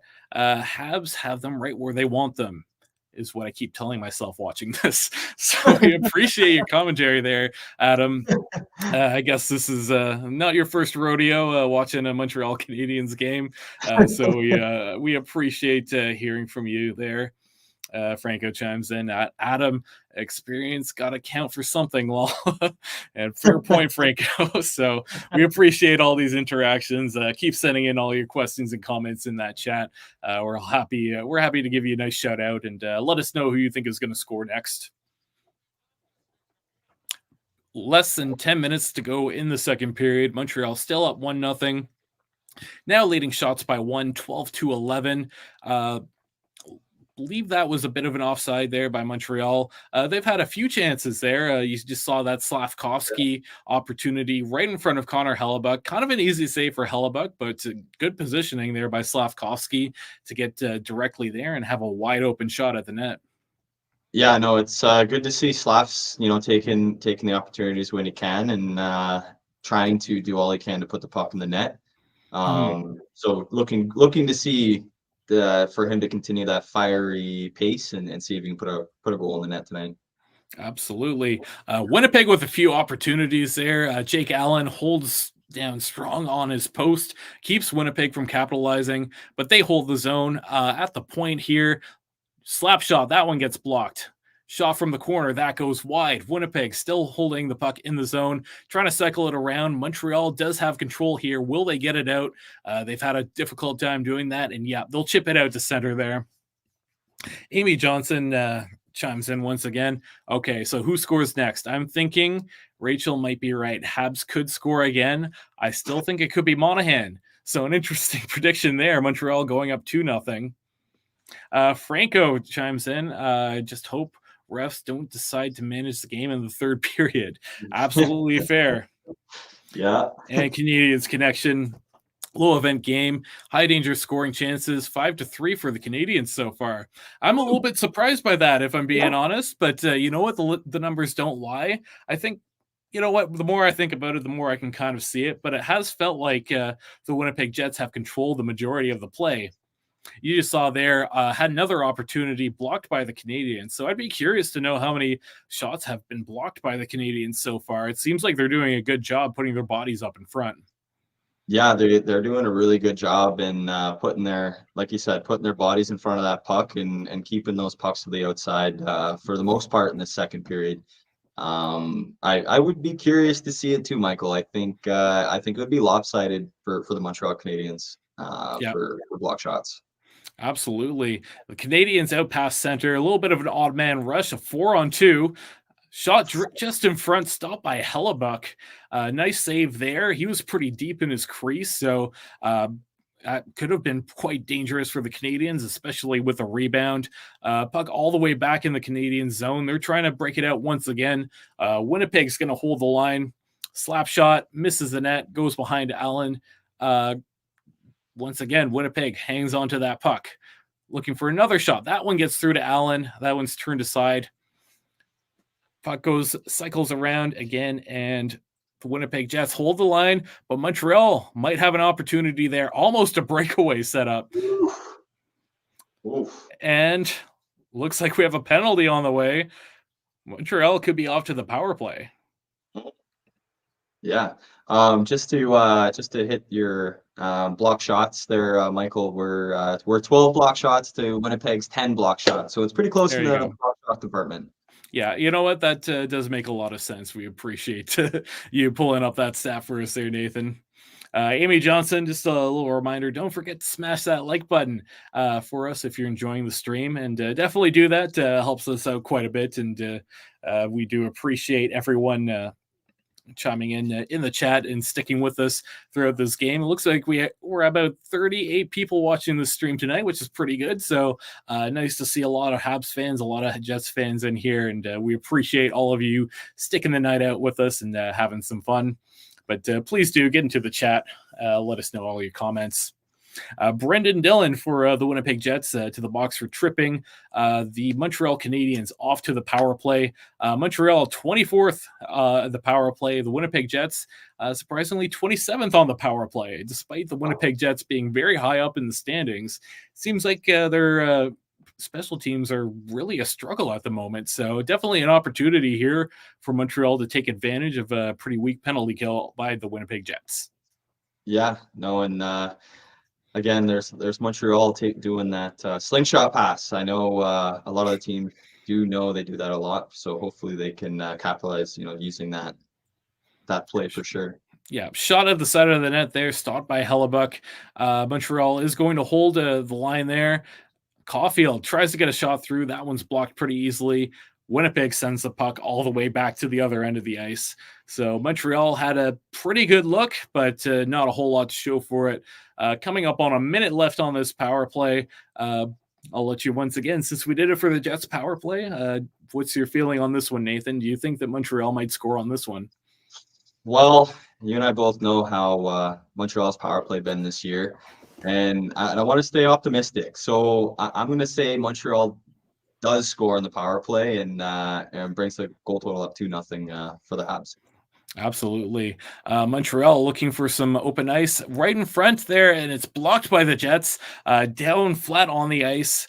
And looks like Montreal with a couple more shots on and a goal. Montreal goes up 2-0. Goal. So little bit of a surprise, to be completely honest. I didn't see that one coming. So Montreal Canadiens goal, and Amy there with the letting up, and I'll let everyone take a look at your sweater. Yes. Who scored that? So actually, it looks like the officials are having a discussion at center ice there. They might go to review. Looks like Montreal gloved the puck down. Maybe a hand pass could be happening here. Yeah, it looks, I mean, at least from the replay, it doesn't look like that puck hits anybody else. So it was Josh Anderson that was driving the net there. He knocked the puck out of the air with his hand. That's tough to say. That's going to be a tough call. Oh, actually, you know what? Right there, it showed that it hit Hellebuck's stick. Yeah. So, I mean, obviously, it's in the ref's hands right now. So, yeah, that's going to be called a good goal. All right. So there you go. Montreal does end up going up 2-0. I believe that that was one Christian Dvorak, if I'm not mistaken. They took a few minutes there just to review that for the hand pass. Looking at the replay, yeah, it was close, but it did touch Josh Anderson's stick there briefly before he passed it off to Dvorak, who finished it. So No, yeah, that was pretty close. I wonder too if there could be an argument for some goalie interference, but maybe not quite enough for it to be worth anything. yeah, no, it's I mean, the Winnipeg Jets would be in a situation if they try to challenge it. Actually, it looks like they might challenge it here. Because they are coaches challenge. Coach's challenge. So we'll have a few minutes here just to see what's going on there. Amy chimes in with Devo, and Amy, I wonder if you were too quick to chime in and maybe you jinxed it. I'm going to blame this one on Amy if it does not count. But yeah, just want to see this replay once again. I don't think this is going to count as a hand pass. I'll tell you that much. Yeah, I don't think so too. Like it hit a stick, so it obviously, I mean, it should count, but well, I mean, we'll let the refs decide it. Yeah, they'll take a nice look at it. Amy Johnson, I take full responsibility. And we appreciate that. We need someone to blame for that. Adam Bell chimes in with a question. Side note, what's the over-under on Alfie lacing him back up with Jacques Martin returning as interim coach? Man, the 2000s were fun. Honestly, at this rate, I think Ottawa needs all the help they can get. Put Alfie back on the ice. I'd love to see it. Gustav chimes in. Looks like it touches a stick. Amy Johnson asking the viewers, should that goal count? Yeah, let us know. Just give us your thought on that one. This has been a pretty lengthy review so far. Personally, I think it touches Josh Anderson's stick. It seemed pretty clear, so I'm surprised that it's gone on for this long. So second point for Anderson tonight is Josh back. So potentially still waiting on the final call here, but if this does count, that would be Anderson's second point on tonight. Nice assist, and I think it's going to end up being a pretty nice play overall by Josh Anderson.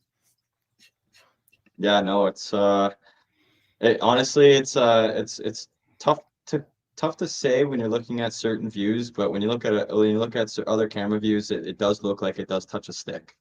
So yeah, I think absolutely. It's yeah. So Adam, my completely unbiased opinion is that it should. I tend to agree with you there, Adam. I think so too. Like I said, I'm a little bit surprised that this is being reviewed for so long at this point. Yeah, just looking at this angle from the side here, that has to have touched Anderson's stick. It either touches Anderson's or touches Hellebuyck's. Yeah, I think so. But regardless, I like that play from Anderson, whether or not this officially does count. I think that Anderson had a nice heads-up play there. Good job knocking the puck down and driving the net the way he did. And Dvorak, great positioning, driving the net from the side there and finishing it on a very good goaltender. Yeah, no, it's yeah, like you said, whether it counts or doesn't count, it's good to see that Montreal is trying to do all the things in their favor to get goals on the board. So we'll see what the refs call here. Absolutely. Dryden's going to chime in. Go Habs, go from North Bay, Ontario. Go North Bay Battalion. So thank you for tuning in, Dryden. We appreciate having you here. Let us know how you're doing, and let us know who you think is going to score the next goal. The call's coming out here. Yeah, that's going to be a good goal. As we anticipated there, that's going to be a Christian Dvorak goal. We'll wait and see if it's official that when Josh Anderson does get the assist on that one. But nice to see that that's a goal, and appreciate the light up there, Nathan. Let's see that again. It's working. There we go. Somewhat. Yeah. So perhaps some issues with your wiring, but yep. It's okay though. That's 2-0. Yeah, and it looks like Nino Niederreiter is heading to the box there. Montreal back on the power play. No, this is so yeah. The failed goal challenge, coaching challenge, leads to another Montreal power play. I want to be optimistic again, Michael, and you know what? I'm going to go ahead and say it. I think Montreal's going to put in another goal to make that 3-0. Absolutely. It worked last time when you predicted it. I just want to catch up quickly on the chat. Adam, the longer the review, the greater the chance they get the call wrong. Interesting thought. Brooke chimes in. I want Montreal to win.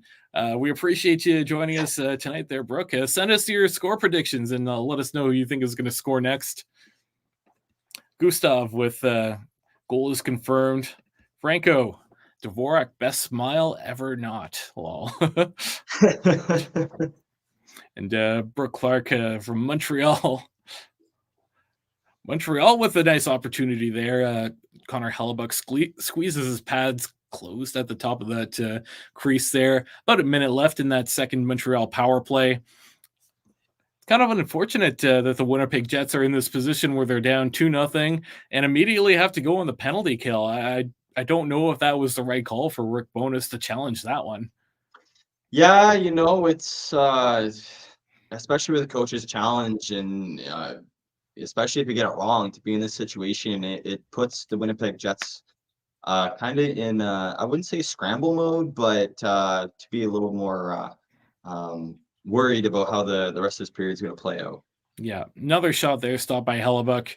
Montreal actually having a pretty good power play here, having a couple shots on the net, battling a bit in the corner right now. Back at the chat for a second here. Dryden chimes in. Cole Caulfield needs one tonight. I feel it. It'd be nice to see Cole Caulfield get on the board, get a little bit of a goal streak going for him. Big shot from the point. That one's handled by Connor Hellebuck. Nice save with the glove there, flashing the leather. Amy Johnson chimes in. Welcome, Dryden. Did you get to see the Habs prospect Joe Verbetic when he was goaltender for the Battalion? That's a great question. Joe Verbetic is someone I'm pretty high on, currently playing with the Trois-Rivières Lions, the ECHL affiliate. So it'd be nice if you could let us know your thoughts on when Joe Verbetic. Montreal back on the power play, about 20 seconds left. Let's see if they can get a few shots in. Monahan gets smothered. Montreal trying to cycle that puck around. Winnipeg trying to get it out, and they will. They'll head back down the other way. They get it past the blue line. Will they have an offensive opportunity here? Looks like not. Montreal's going to come away with it. Brooks predicting a 3-1. I guess that's a Habs victory. So it looks like we're well underway to that. So we'll see if your prediction holds up. And Canadiens Connection, 200th career assist from Brendan Gallagher. So nice to see. He got the secondary assist on that Christian Dvorak goal. Montreal almost with an on-man rush there. That one gets broken up, and I believe that's going to be an icing. But just to confirm that goal, power play goal, Christian Dvorak, his third of the season, assisted by Josh Anderson and Brendan Gallagher. So congratulations to Brendan Gallagher on his 200th career assist. Yeah, I know it's good to see Brendan Gallagher get his 200th career assist. I'm sure he's loving that milestone. Absolutely. Dryden chimes in again. I played with him in junior with the Voodoos, had him his 16th-year-old good friend good guy too. So appreciate that. Wonderful story coming from Dryden there. Who knows Montreal Canadiens goalie prospect Joe Verbetic. So nice to see that. And it's a shame that you didn't get to be a Montreal prospect along with him. But you know, we're more than happy to have Joe Verbetic in our prospect system there. Amy Johnson agrees. Wonderful to hear. Great story, Dryden. Rachel chimes in. So far, my prediction of 2-3 is on track. So Rachel did predict that Montreal would go up 2-0, and then the Winnipeg Jets would battle back for a 3-2 victory. So that could happen. Honestly, I think the Winnipeg Jets maybe deserve a bit of a better fate so far. They played pretty well. It's just that Montreal has done well when driving to the net the way they have. I think both goals kind of coming in similar fashions, driving the net towards the side and then being able to finish it at the other end of the net there. Yeah.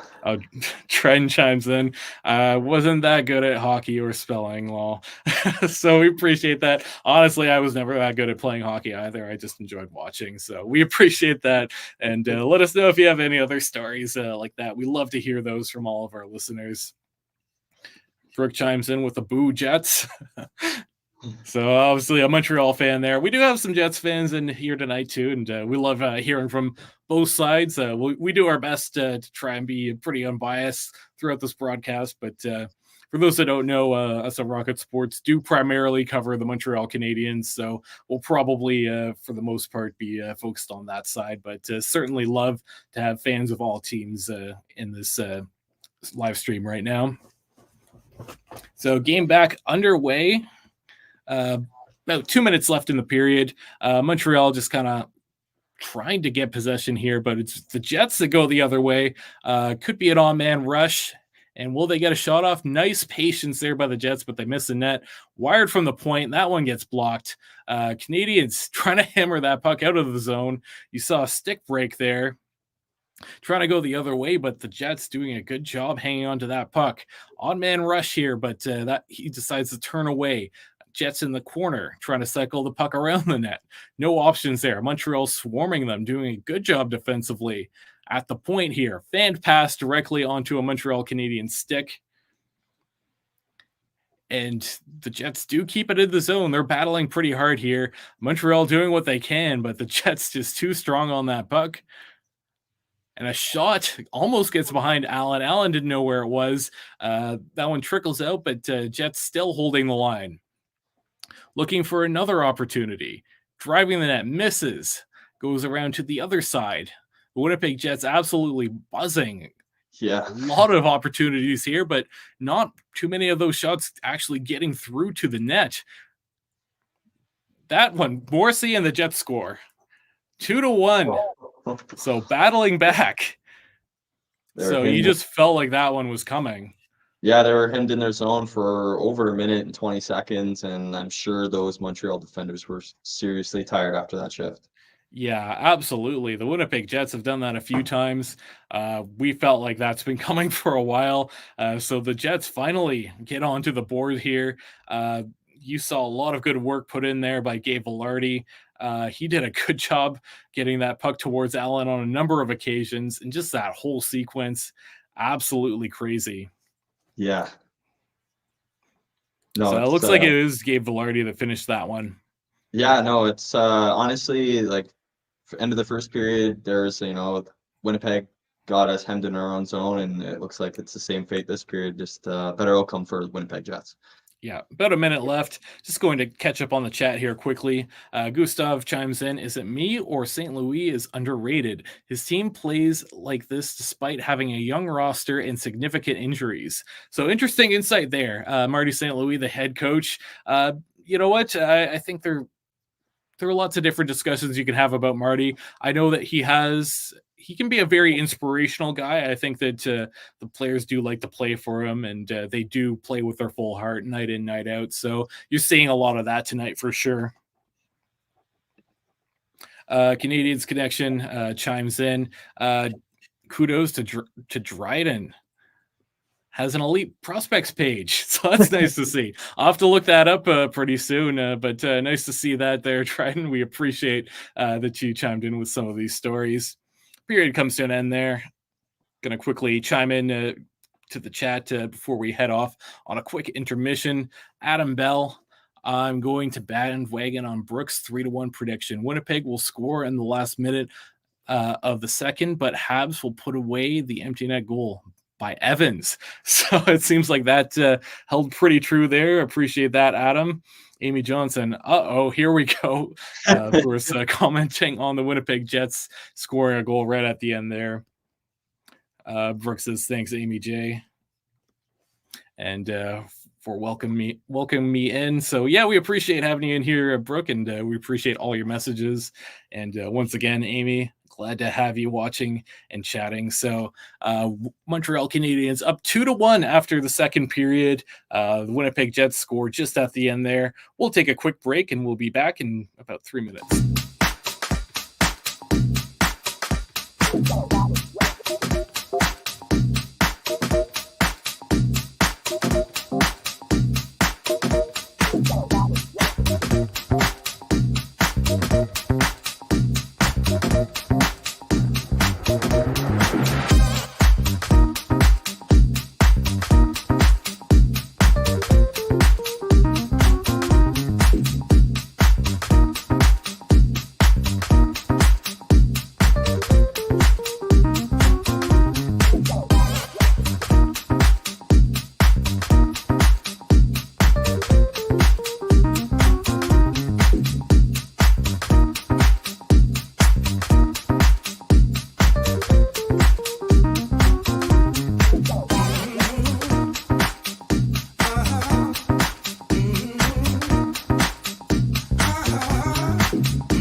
So welcome back to our Montreal Canadiens Rocket Sports live stream watch along as the Canadiens face off against the Winnipeg Jets.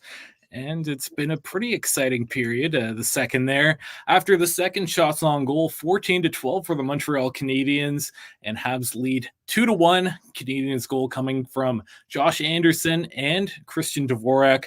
The lone goal for the Winnipeg Jets coming from Gabe Vilardi. You can find all these updates just by following @Rocket Sports on Twitter. And now it's time to get to our intermission show. Nathan, what are your thoughts on that last period? Well, honestly, it was a lot more exciting in the first period, to be honest. A couple goals from Montreal and a goal from Winnipeg. I liked the gameplay of both teams. They really showed their strengths and weaknesses throughout that period. With Montreal applying the pressure there at the beginning half of that second period, and then getting up 2-0. But then obviously Winnipeg in the last couple of minutes, and being able to score a goal in that last minute, showing why they are up in the top of their division. Yeah, absolutely. And just a little reminder here for everyone who's sticking around. We appreciate it if you tap that like button, hit share, get more Habs fans to join the show. Even Jets fans, we have a few in the chat, and we love fans for all the teams. And if you are enjoying the show, hit subscribe. Don't forget to tap that notification bell as well. We'll be doing a few of these live streams throughout the season, a couple per month. So if you want to know when they're coming up, hit that notification bell. That way you never miss a single one of our live streams. And get into the chat. Catching up on the chat since we're just back from our intermission. Amy Johnson chimes in. I'm feeling a bit more lively third period coming along. I agree. The Jets really started to come alive. I think to an extent deserved a better fate. But here we are with the Montreal Canadiens in the lead. Brooke chimes in, says, can't wait. And Dryden chimes in. Do you think Joe Verbeek is doing well in his professional career so far? And do you think he is a high-end prospect? Actually, we do cover a little bit of the Trois-Rivières Lions on the Canadiens Connection podcast, so make sure you tune into that. You can find it on any of your favorite podcasting apps, CanadiensConnection.fm as well. And I actually like Joe Verbeek quite a bit. I think he's had a great season so far in the ECHL with the Trois-Rivières Lions. Very good very much a bright spot on that team. I think he's done a good job holding down the fort there. Is he a high-end prospect? If I'm being honest, probably not, but I think he is someone that could have an opportunity at some point. He's going to have to work his way up the organization. I'd like to see him have some opportunities in Laval this season, if possible. I think he had an opportunity last year, pretty short though. He's just going to need some experience. He's a tall goaltender. We all know that. He's got some size. He's going to need to grow into it, but someone that I'm pretty excited about. Yeah, no, it's Joe Verbeek. He's I know from the Trois-Rivières Lions. He, like you were saying, Michael, he's playing fairly good. Ups and down games. Can't say all the losses are his fault. But he's played very well with the season they're having. And to be honest, I was pretty high on him when we drafted him a couple seasons ago. Just because his big stature, and if he was to grow into that, and get the starts in net, he could or could not be a good goaltender. But I guess time will tell. Absolutely. So in our first intermission show of Nathan's Notes, we talked quite a bit about the Montreal Canadiens, but how about we take a second to look at these Winnipeg Jets, currently first in their division, third overall in the league with the third fewest goals let against. Great season so far from Connor Hellebuyck. Nice defense there as well. What do you think is contributing to that success? I honestly, Michael, I think it's a little bit of everything, stemming from their top line to their bottom, the bottom lines as well. I think it's just the overall gameplay of everybody on the team, and stepping up in during certain games. So for example, from the defensive side, I know I've mentioned this quite a bit on this live stream, but Josh Morrissey, he's played very well this year, and then having 21 points on that back end, it's been very helpful from a defensive side and an offensive side for Josh and the Winnipeg Jets. But I want to say, it has to do as well with like you were saying, Connor Hellebuyck's play. We find that every season, Connor Hellebuyck's been one of those top goaltenders, save percentage, goals against average, and shutouts. So it's good to see that the Winnipeg Jets are, finding the success with the team they currently have from after the offseason. Yeah, absolutely. And just quickly here, a couple of comments in the chat that I wanted to get to. Dryden, once again, great to hear. I'll have a listen to your podcast. And true, he is still young. So yeah, definitely check us out, CanadiensConnection.fm. And like I said, just search Canadiens Connection on any podcasting platform. You'll be able to find it. Also at Habs Connection, Twitter, Facebook, and Instagram's a social media. If you're interested as well, weekly Chris G on our thn.com/Montreal. He does Trois-Rivières Lions notepad once a week. You can just find that under our tab. Just click on Rocket and you'll be able to find it there. So if you're interested on finding out more about Joe Verbetic and the Trois-Rivières Lions, we certainly have some resources for you over at the Hockey News as well. So definitely check that out and look forward to hearing your thoughts on this there, Dryden. Clement chimes in, go Habs go. I say 3-1 Habs prediction for now. So appreciate that prediction. Brooke, true, 3-1 for the score. So we appreciate all of you for chiming into the chat there. Just one other question for you in regards to the Winnipeg Jets. They made a big trade over the summer, and that sent one Pierre-Luc Dubois over to the Los Angeles Kings. I think some Habs fans out there were pretty excited about the potential of Pierre-Luc Dubois coming to Montreal. That didn't quite work out, but Pierre-Luc Dubois headed over to the Los Angeles Kings in a big trade, and the Winnipeg Jets brought back quite a few pretty good assets. So I'll just get you to talk about that trade a little bit, and what are your way too early thoughts on it?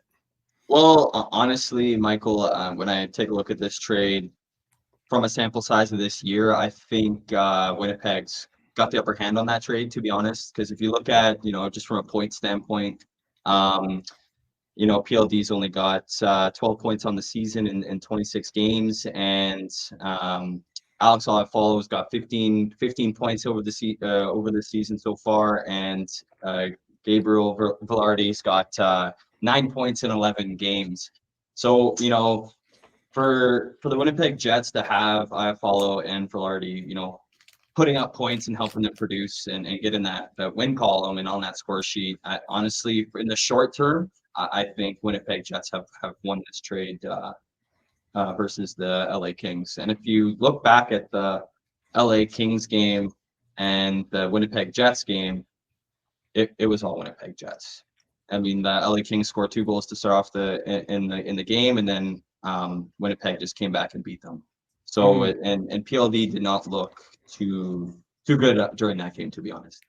Yeah, and to be fair, the Los Angeles Kings have a lot of center depth. So I think PLD might not be their go-to guy at the moment. You remember they still have Kopitar. They still have a former Hab down the middle there, and I'm blanking on the name, but I'm pretty sure you know.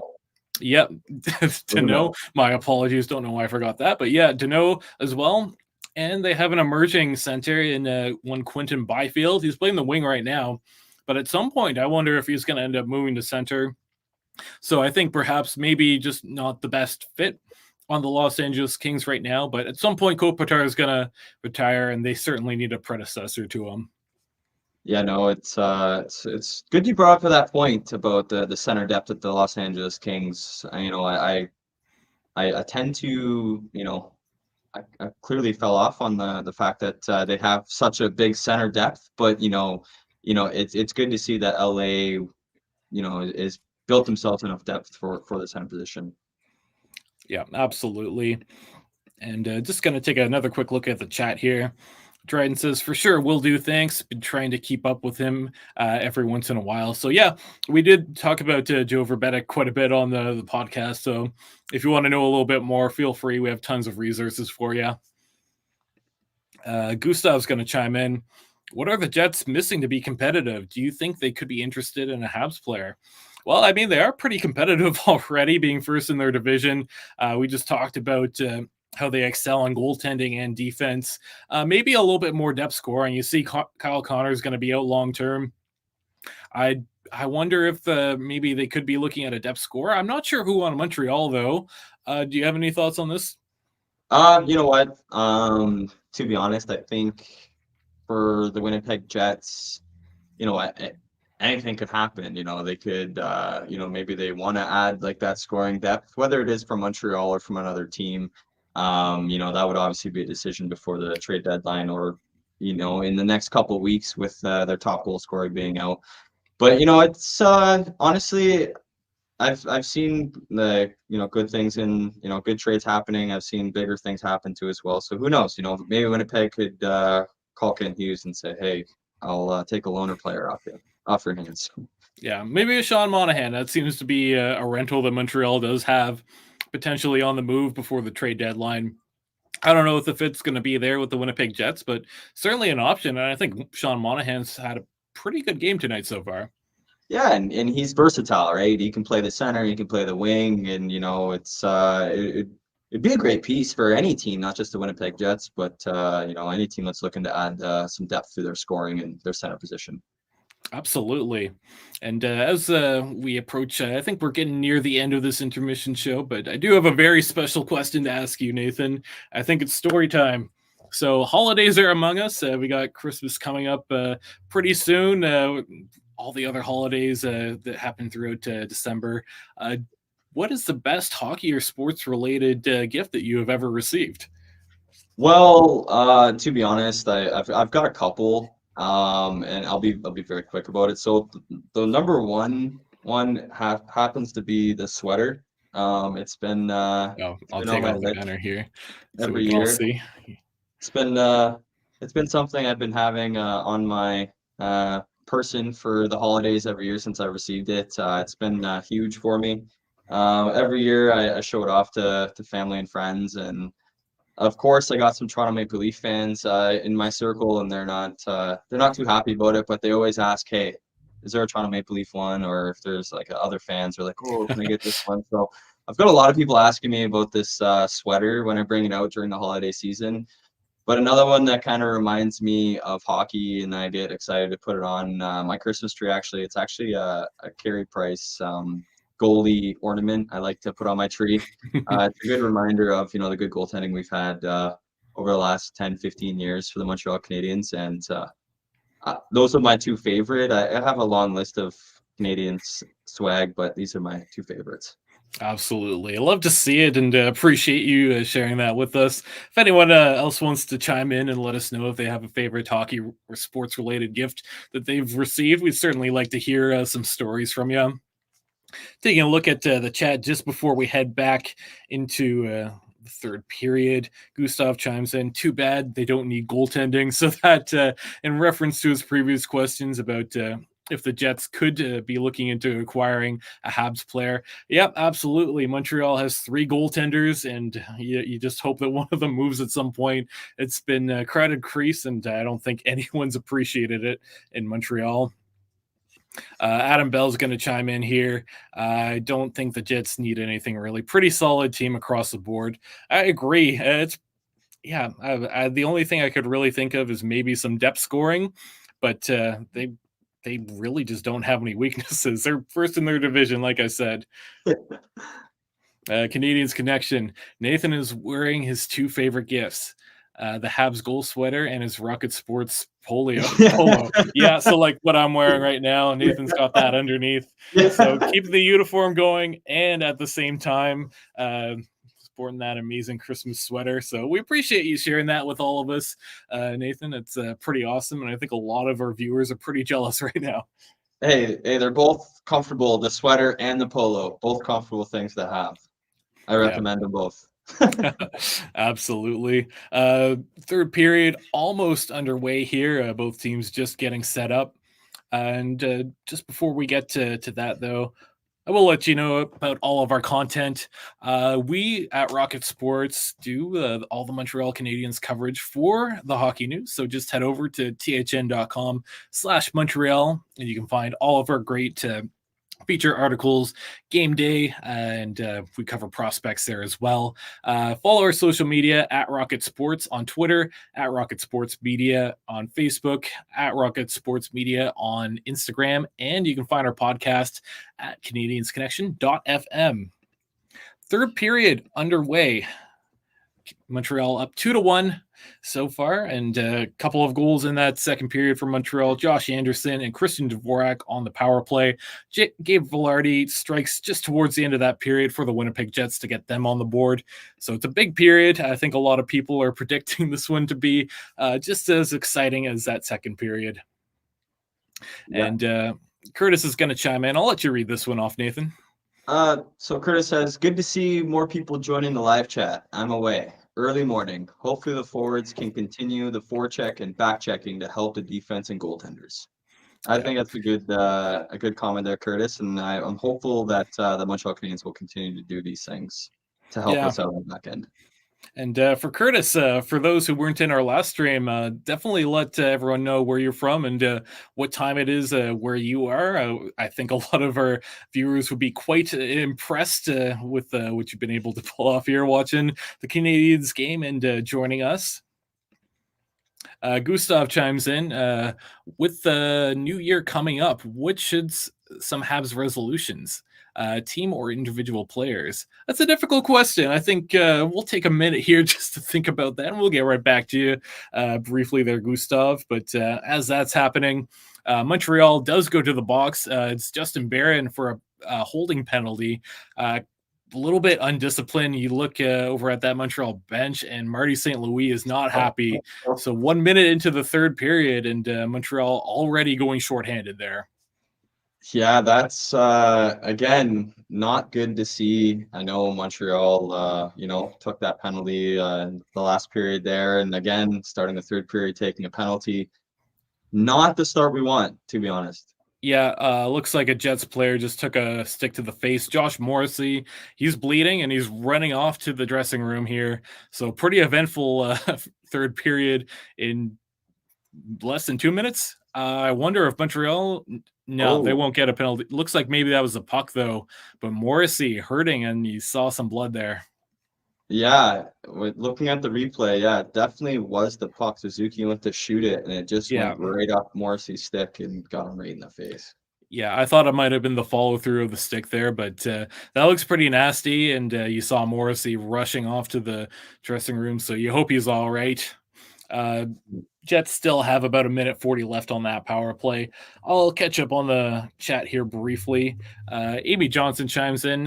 Thanks for joining us all the way from Ireland again, Curtis. We'll be streaming again on January the 10th. So mark your calendars. And if you haven't already, hit subscribe and that notification bell. We want to make sure that all of you guys don't miss our next stream. And I'll throw it up here on the banner so that way everyone can see. Gustav says, being more disciplined, definitely a good resolution. I agree. I was just thinking that. It's a shame that you took that one away from me. Jets with a couple opportunities right in front of Jake Allen there. Allen is strong on his knees. Montreal does clear the puck out. Hellebuck's going to touch it up. Less than a minute to go on that power play. So the Jets have a few opportunities on the power play. Still nothing to show for it.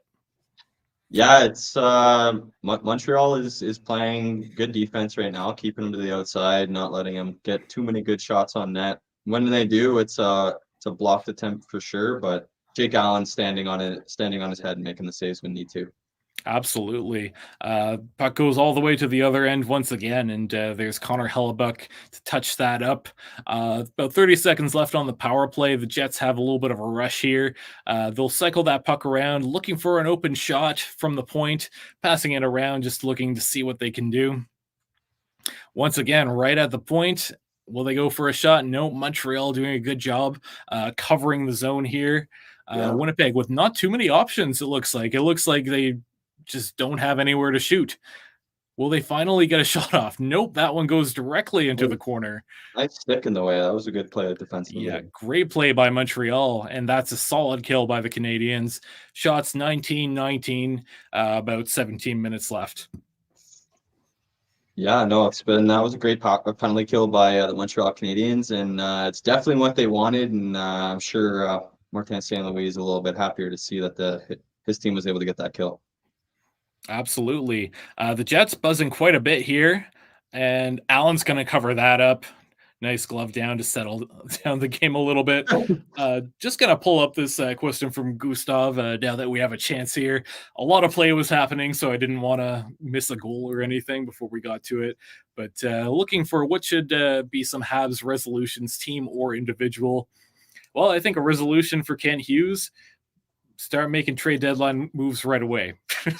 even before the new year, I would love to see Kent Hughes be a little bit more active in getting those trades done. And as a team, I think special teams, focus on that. You need to practice that a ton. You want to improve that quite a bit. Yeah, no, I agree on both those points, Michael. From my side, I think honestly, from individual player standpoint, I think those the players Suzuki, Caulfield, even Anderson, Monahan, the players that we're looking to put pucks in the net, we need to see more out of them. We need to see more goal production out of the Montreal Canadiens. And from a team perspective, honestly, I think if the Habs can just continue to play smart hockey and finish the season fighting hard and not giving up too many easy goals against them. Yeah, absolutely. Still 2-1 here. Just under 16 minutes left in the period. The Jets still doing a good job getting the majority of the chances, it looks like. They get another shot off. That one doesn't get through to Allen. Montreal blocks another puck there. Almost had a blast from the point, but they decide not to. Montreal, good Z zone coverage and a nice shot by the Winnipeg Jets. That one does not get through, though. Cole Caulfield sends the puck the other way into the offensive zone. Back at the chat, just for a brief second here. Canadiens Connection says, New Year's resolution, give priority to prospects in Laval. Absolutely, I agree. This, and this. The Laval Rocket, very guilty of playing some AHL and ECHL veterans in their lineup ahead of the prospects. Some nights you don't even see any prospects in that top six. So would love to see more prospects in Laval. You definitely want to develop those guys. No, I completely agree with Canadiens Connection and yourself, Michael, on those points. Prospects need ice time. Absolutely. And Marvel Fan 45 says hello. So hello back to you. How's it going, Marvel Fan? Appreciate you joining us. Amy Johnson's also going to say hello, Marvel Fan 45. Welcome to the channel and the chat. So we're here to do a nice live stream watch along. The Winnipeg Jets versus the Montreal Canadiens. Canadiens currently leading 2-1. So let us know your predictions, who you think is going to score the next goal. And since we're in the third period, how's this game going to end? We want to hear from you. The Winnipeg Jets with some more zone opportunity. Nice shot stopped by Allen. The Montreal Canadiens quick to go the other way, but Connor Hellebuck stops that one. I believe that was a Mike Pizzetta shot. I haven't seen Mike Pizzetta in a while. Nice to see the flow out there. Yeah, no, he's I think he might have the best hair in the NHL. I really do like his flow. I'm pretty sure he keeps it year round too. He doesn't lose it at all. So it's good to see that he's on the ice and getting some ice time. Yeah. And Brooks says, same here, welcome. So welcoming in Marvel Van 45 to the stream. We appreciate you tuning in. And for those of you that have not yet, make sure that you hit the subscribe button and don't forget to tap the notification bell. That way you don't miss any other of our live streams coming up. And we do have one coming up on January the 10th against the Flyers. So we're looking forward to that. Just about 14 minutes left in the period here. The Winnipeg Jets trying to break into the Montreal zone. Montreal doing a good job with their sticks once again, getting in the way, preventing the Winnipeg Jets from gaining zone access easily. Montreal doing a good job on the forecheck too in the corner. This is a very spirited effort from the Montreal Canadiens so far in this period. Yeah, to the little play there with Josh Anderson, he really got going on his feet, and he really tried to take that puck from him in that defense in the offensive zone for Winnipeg. So it's good to see the Montreal's getting a little bit of hop in their step. Oh, and the Jets with a couple opportunities there. Allen makes a big save right in front of Jake Allen there too. That looked like it could have been a surefire goal. So great save there by the veteran goalie. Yeah, no, it's a great save by Jake Allen, and honestly, it's been all Winnipeg Jets right now. The shot on goal, right? So it's good to see Jake Allen standing on his head right now and keeping that 1-goal game. Yeah, you see shots being dominated by the Jets, 24-20 right now. So really coming away with it. Amy chimes in once again. Let's get a Go Habs Go chant started in the chat. So go Habs go Habs go. Well, let's hear from both fans as well. I know there's some Winnipeg fans around too. Gustav chimes in with a Go Habs go. Yeah, it'd be nice. Maybe if we get that going, the Habs will start to pick things up a little bit. They'll feel our energy. Yeah. Marvel Fan 45, where are you from? Where are you watching the game? Are you cheering for the Habs or are you cheering for Winnipeg Jets? That's your predictions. And Amy says, and yes, some go Jets go, perhaps.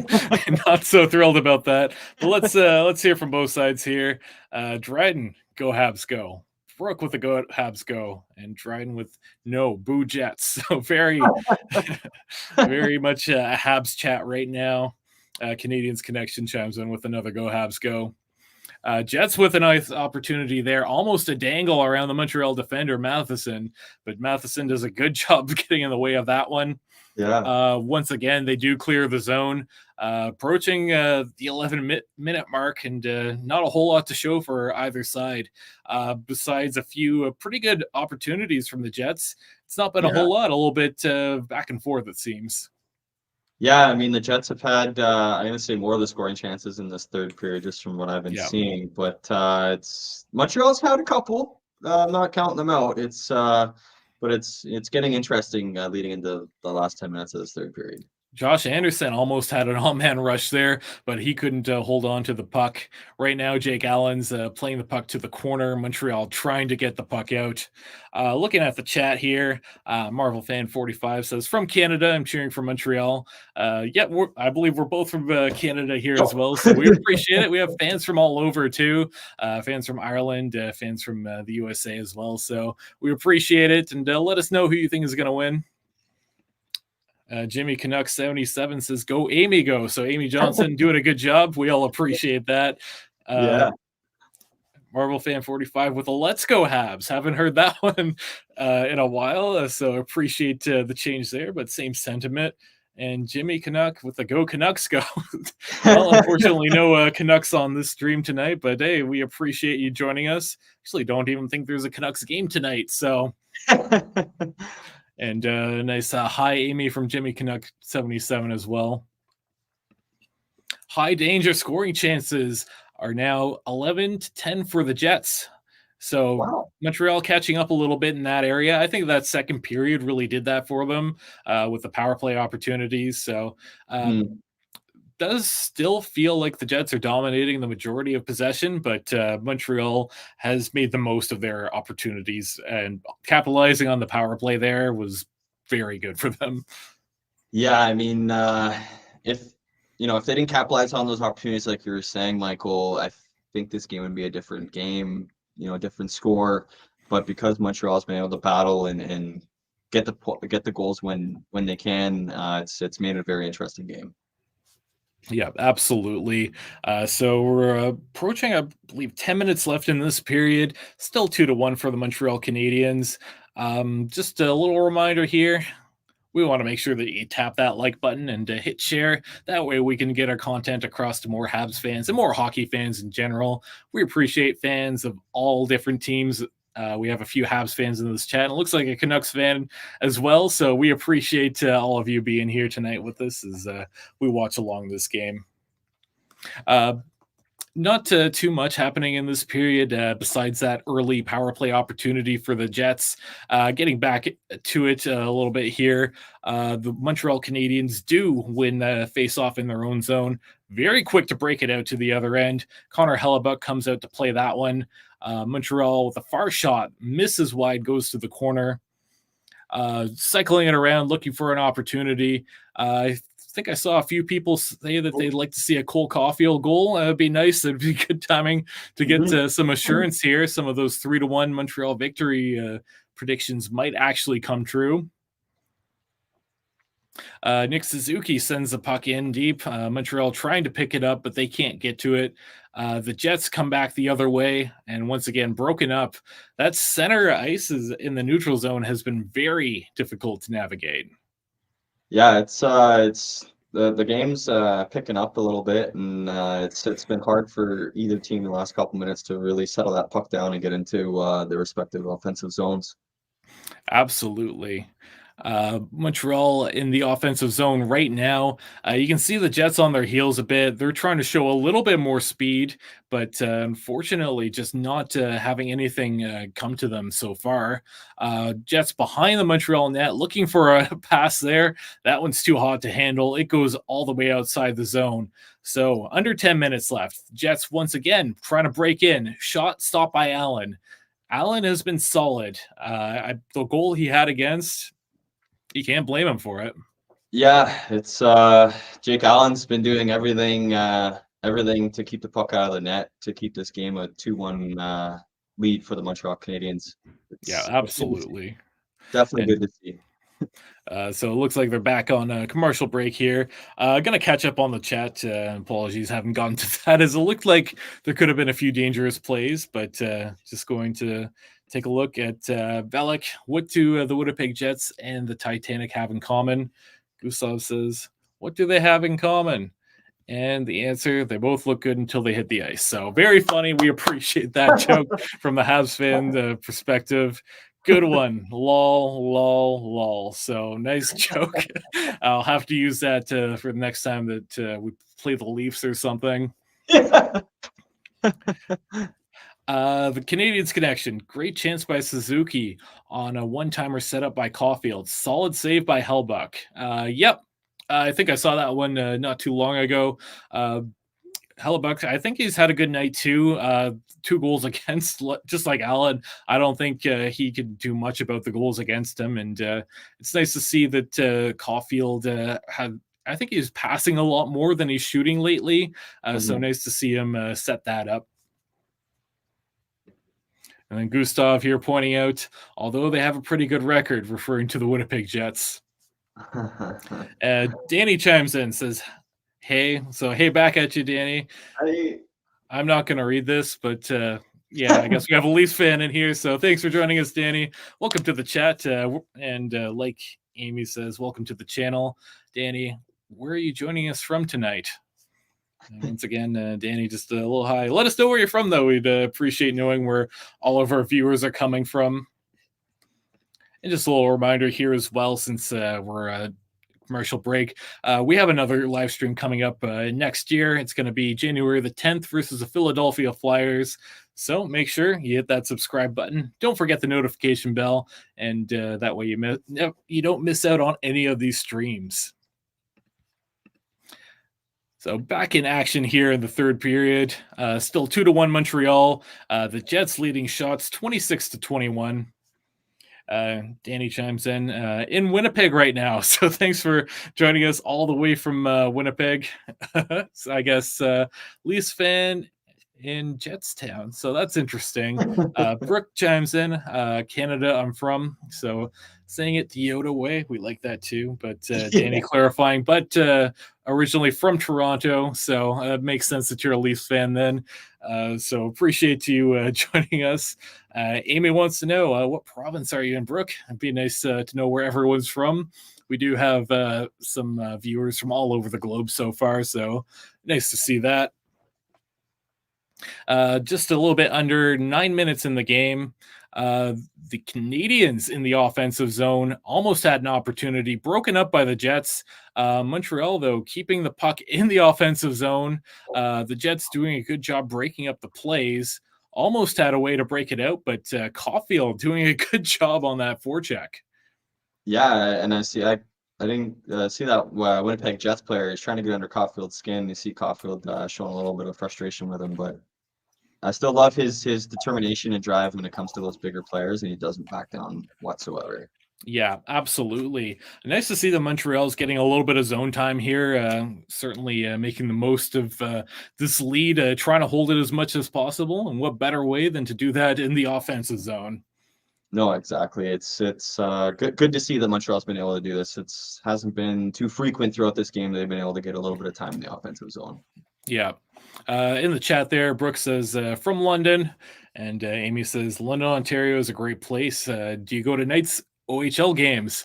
So a good question there coming from Amy Johnson. Be interesting to hear if you've seen any interesting prospects on the London Knights. And it looks like we have a Jets goal. So apologies, just missed that one as I was looking at the chat, and tied up 2-2.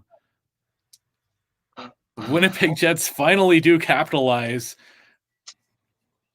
Canadiens Connection letting us know Morrissey with an ugly gash, taking that shot off the cheek from Suzuki. So it looks like he's back, though. That's good news. Just watching the replay of this goal here. Looks like a battle in the corner along the boards, off to the point.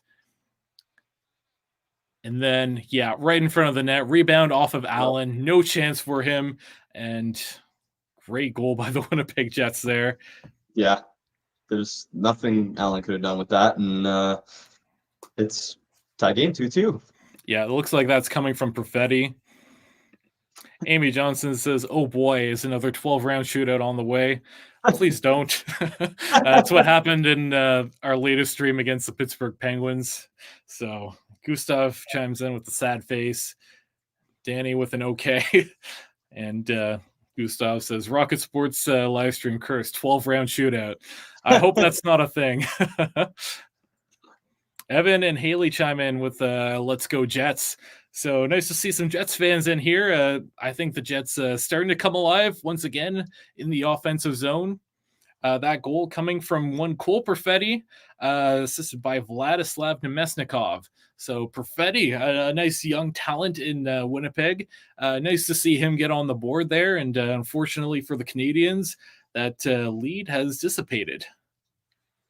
Yeah, it's hard to see, but over the last couple of games, Montreal has struggled with the lead, and I'm looking forward to seeing how they fight their way out of this.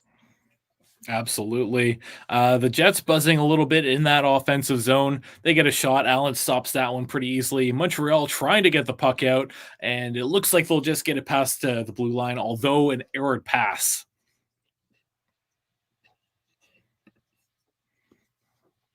Let's go to the game, says Brooke. Welcome to the channel and chat, Evan and Haley. Where are you guys joining us from? Evan and Haley reply, Manitoba. So nice to have some Jets fans in here. Marvel fan 45 chimes in. No, Winnipeg scored. Yep, it's tied up 2-2 now. And Amy Johnson says, "Friendly Manitoba, glad you're here with us." So appreciate everyone being here with us. About 6 minutes left. The Jets pretty dominant in the offensive zone right now, cycling that puck around. Jake Allen does eventually cover that one up. So Montreal Canadiens get a nice break here. Cole Perfetti with the latest goal, and it was a nice one. Some unfortunate rebound control by Jake Allen, but it was in tight like that. That's pretty difficult, and unfortunately, Montreal's defender was not able to pick up Cole Perfetti. He was just too strong and too quick on that puck. Yeah, I mean, you can see it in Jake Allen's reaction when he tried to make that save. He was, halfway over, and you can just tell he knew he couldn't save it because he was just out of position because of a rebound that was left out, and Perfetti got to it. But honestly speaking, Jake Allen's played great, and I'm looking forward to seeing if Montreal can get that goal coming out of in the third period to break that tie and not go to overtime.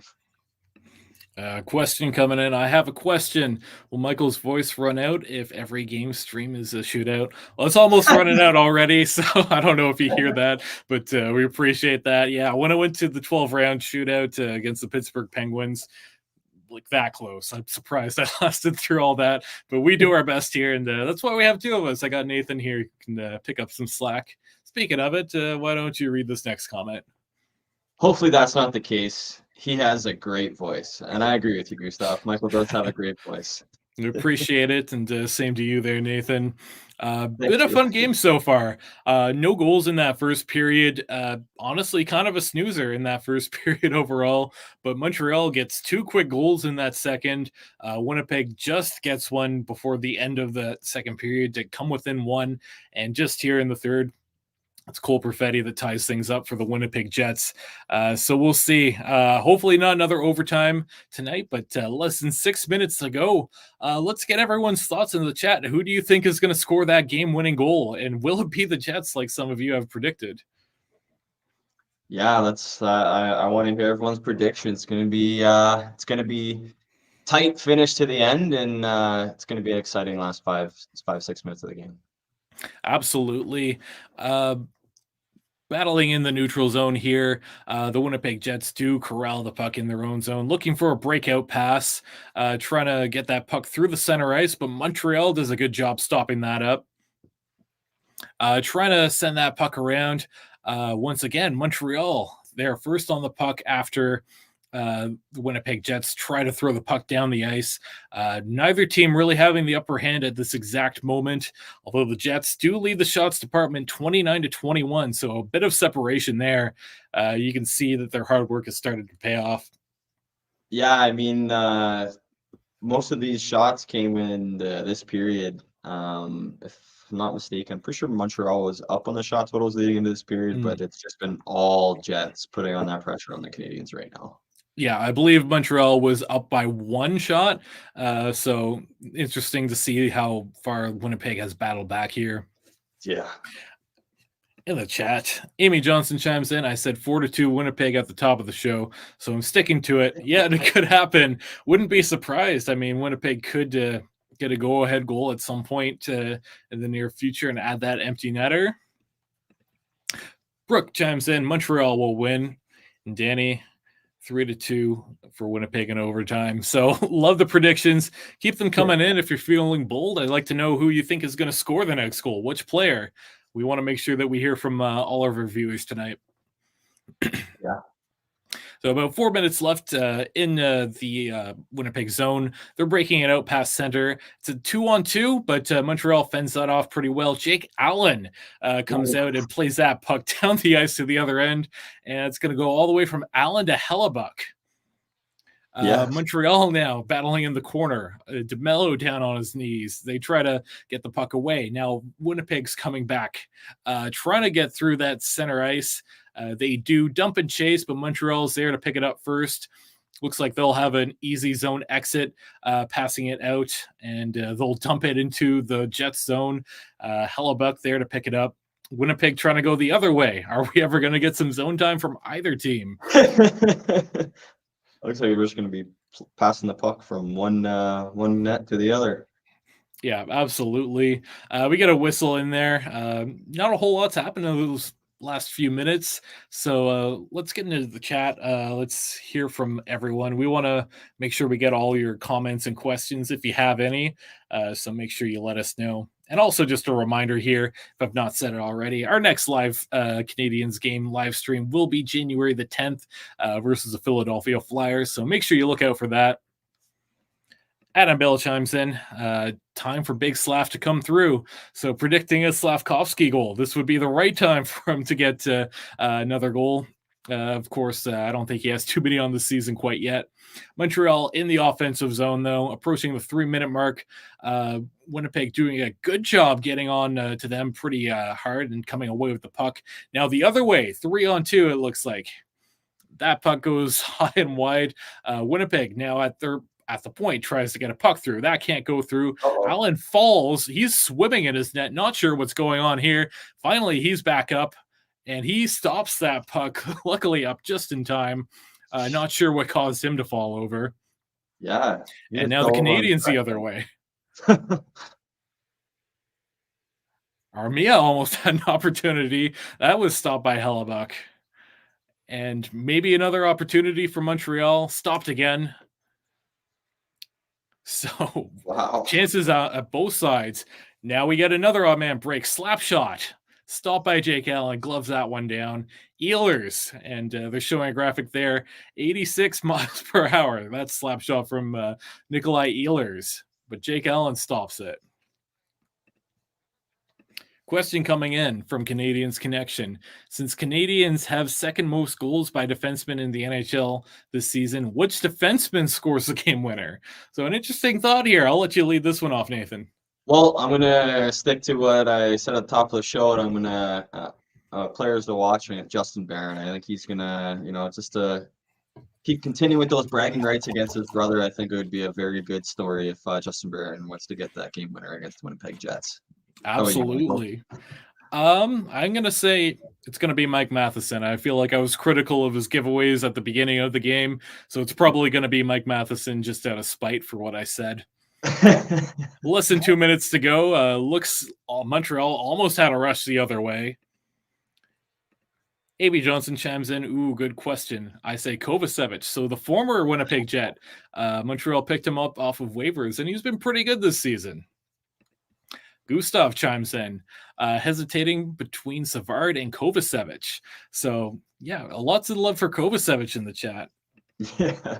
Yeah, it would be nice revenge. I think the best story-wise would probably be Kovacevic or Yeah. Barron, given their connections. Even Armia, a former Jet, that would be pretty cool to see that too. Yeah, But that would be. yeah, I think for the Canadiens, I'm going with Matheson, and for the Jets, I'm going to go with Josh Morrissey. Oh yeah. No, Josh Morrissey, it would be a good story for him to be able to get a goal on the board to seal the deal for the Winnipeg Jets. But I think for me, I think Morgan Barron, I'm gonna stick with the brothers here. It'd be good to see either one of those brothers score to win the game for their respective teams. Yeah, so under a minute to go here, still tied up. The Jets currently have possession, trying to send it down to Montreal zone, but a battle against the boards here. Not sure what was going on there, but certainly some aggression from Barron Yeah. trying to hold the line. Yeah, no, it's obviously it looks like it got mixed up with them, and good to see that there's no penalty call on the play. Brooke chimes in with a "Go Montreal, go!" Haven't heard that cheer before, so I like that one. I hope that one sticks. And Amy chiming in with the "Ole, ole, ole!" So icing call against the Jets. 33 seconds left. And the Jets currently leading in shots 32-24. So the Jets having a very good period. Allen being strong in the Montreal net. I think Mhm. Montreal doing a good job blocking a lot of shots still. But the Jets really looking good so far. Yeah, I know the Jets have had a very strong third period. You know, it's just been honestly, when you look at it, it's just I would say it's been 80-20 Jets with the gameplay and the possession and the shots on goal. Yeah. Looks like Uh-oh. there's a Jets penalty coming up, maybe to Nikolai Ehlers for tripping. You saw a Montreal player fall down pretty flat. So a Habs power play. If they can capitalize in the next 20 seconds, that'll be a victory. If not, then it's going to overtime and they'll have the 4-on-3 advantage. Adam chimes in, loving Brooks' attitude. Yeah. Canadiens Connection, Habs to the power play. And Amy pointing out, didn't Franco say earlier that he hoped the officials didn't get involved in the third period? That's a rough call. So fair enough. Yeah. So less than 30 seconds, the Jets do send the puck all the way to the other end of the ice. Allen there to touch it up. Less than 20. Montreal pretty much has one break left. Will they go end to end with it? They do enter the zone pretty cleanly, trying to cycle it around. 10 seconds to go. Will they get a shot? Doesn't look like it. 5 seconds out of the zone, and that's the end. So heading to extra time, and for the second time on our own channel for our live streams, we're headed to overtime. So I appreciate everyone sticking around with us. I see that the view count is going up a little bit. We've got about 60 people joining us tonight. So we appreciate it. Don't forget to hit that subscribe button, tap that notification bell if you're enjoying yourself here tonight. And we also appreciate you tapping that like button. Hit share and get this out to more Habs fans to join the show. Get this out to fans of all kinds. We appreciate hearing from everyone. Get into the chat. Overtime predictions. Who's going to score? I think Canadiens Connection was hoping for a defenseman, but point blank, let's take that factor completely out of the way. It's 2-2. Habs are on the power play headed to overtime. Who do you have scoring?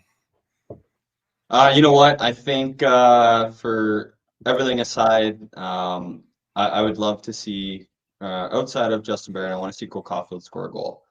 I think that'll raise get a lot of Habs fans really excited, and maybe we'll start hearing the talks as Caulfield's goal scoring back. Yeah. So Canadiens Connection says going to OT, wake the kids, call your friends, invite them to watch along. Yeah, get everyone to join us, and we'll have some more fun. And please send in some more comments and questions along the way. We're happy to watch this game with you. Gustav chimes in, 2 OTs in a row. Are Habs doing this on purpose to give us more Michael and Nathan? Yeah, I think it's out of spite for me. Maybe I was critical at one point and they decided, you know what? Let's ruin his voice. Amy chimes in, OT call, Winnipeg wins it. Adam Lowry, so picking the captain. Adam Lowry just named captain of the Winnipeg Jets this season. And I think a pretty good choice. 10 seasons in Winnipeg for Adam Lowry. Yeah, honestly, I think Adam Lowry being the captain of the Winnipeg Jets was the best call for the Winnipeg Jets. I know they had other runners up for the captaincy, but Adam Lowry has done really well with that C on his chest. Overtime underway, 4-on-3 power play for Montreal. They're set up pretty nicely in that Winnipeg zone. Winnipeg, just the 3 defenders out there trying their best to cover up as much ice as possible. Montreal just kind of passing it around. We've seen that same pass 2-3 times. They try to go across the ice. That one doesn't click. Holding it at the line, it's Matheson looking for an open spot to shoot. Be nice to see a Montreal shot at some point. And a shot stopped by Connor Hellebuck. That goes to the corner. Jets unable to clear, but they knocked down a Montreal player there, lying flat on the ice. It is Adam Lowry with a couple of cross checks. What is going on there? I think a little bit of frustration there trying to get the puck from Matheson. So Amy says, let's hear you fans. Who are you cheering for? Yeah, we want to know who you're cheering for, and it looks like Adam Lowry to the box. Montreal is going to have more power play time, and what is this going to be, 5-on-3 now? Yeah, 5-on-3 in overtime. This is going to be exciting. Is this the first 5-on-3 for the Habs in overtime this year? As far as I can remember. Data Miner Daniel says Justin Barron. Adam Bell says Slav. So Montreal with a big opportunity here. They have to capitalize on this. Adam Lowry not happy with that call, but to be honest, I think that was probably the right move. Oh, and it looks like we're going to get a Montreal Canadien in the box too. Matheson and Lowry to the box. So looks like we will not see that 5-on-3 overtime power play. We'll see how it shapes out. Montreal just called a timeout here. So pretty eventful so far. Yeah, I mean, I'm curious to see what the call was on Matheson, but I'm sure the refs are making the good calls to keep this game relatively even. Yeah. Adam Bell chimes in. I never doubted him. We'll start now. And Gustav asking if this is an embellishment. I mean, it could be. He was definitely flat on the ice. Canadiens Connection chimes in. 4-on-3 power play for 44 seconds. So we'll get 4-on-4 after that. So I guess that balances itself out. Montreal in the offensive zone, passing it around, pretty stationary for both teams, all the players. Suzuki looking for an open opportunity. And it's a goal for the Montreal Canadiens. Justin Barron. Just like you predicted, Justin Barron with the goal on the power play in overtime. Montreal Canadiens win this 3-2. Wow. That's great a nice end to this game. Justin Barron, so the brother comes away with the victory, getting revenge. And the revenge saga continues. Absolutely. Amy Johnson, Justin Barron wins it at overtime. And Gustav letting us know Nathan called it, saying good night. So good night to you. Good night. And Adam Bell. Great prediction there. Amy Johnson, what a shot right down the middle. So like we said, great point shot from Justin Barron. And that's the end of the game. Montreal Canadiens win this one 3-2 in overtime. Our next live stream watch along will be on January the 10th versus the Philadelphia Flyers. Make sure you join us. It's going to be me and Nathan once again. So we would like to see everyone there. And make sure you hit that like button, hit the share button if you like what you saw. Also, hit subscribe and don't forget that notification bell. And before we head out, just a little reminder where you can find all of our content. Head over to thn.com/Montreal. That's the hockey news. We provide all the Montreal Canadiens coverage for them there. Follow us at Rocket Sports on Twitter, Facebook, and Instagram. Also, check out our podcast, the Canadiens Connection, wherever you get your podcasts, or at CanadiensConnection.fm. thank you all for joining us. We appreciate it. Just going to take a second to do one final look at the chat. Amy Johnson, gonna be fun talk at the Baron holiday table this year. A great comment, actually. That was very true. Just before Christmas. Adam Bell says, thanks, guys. This was fun. We appreciate having you here, Adam. We like that you joined us and got involved in the chat, so that was a lot of fun. Amy says, thanks, everyone, for joining us tonight. Be sure to subscribe, hit that bell, come back for more live streams and other content. So have a great night. Danny says good night, and good night to you. We appreciate you all joining us. Make sure you head over to thn.com/Montreal to find our post-game recap and all of our other Canadiens content. And with that, Nathan, have yourself a great night. Yes, everyone too, and thanks everybody for joining us. Take care, everybody.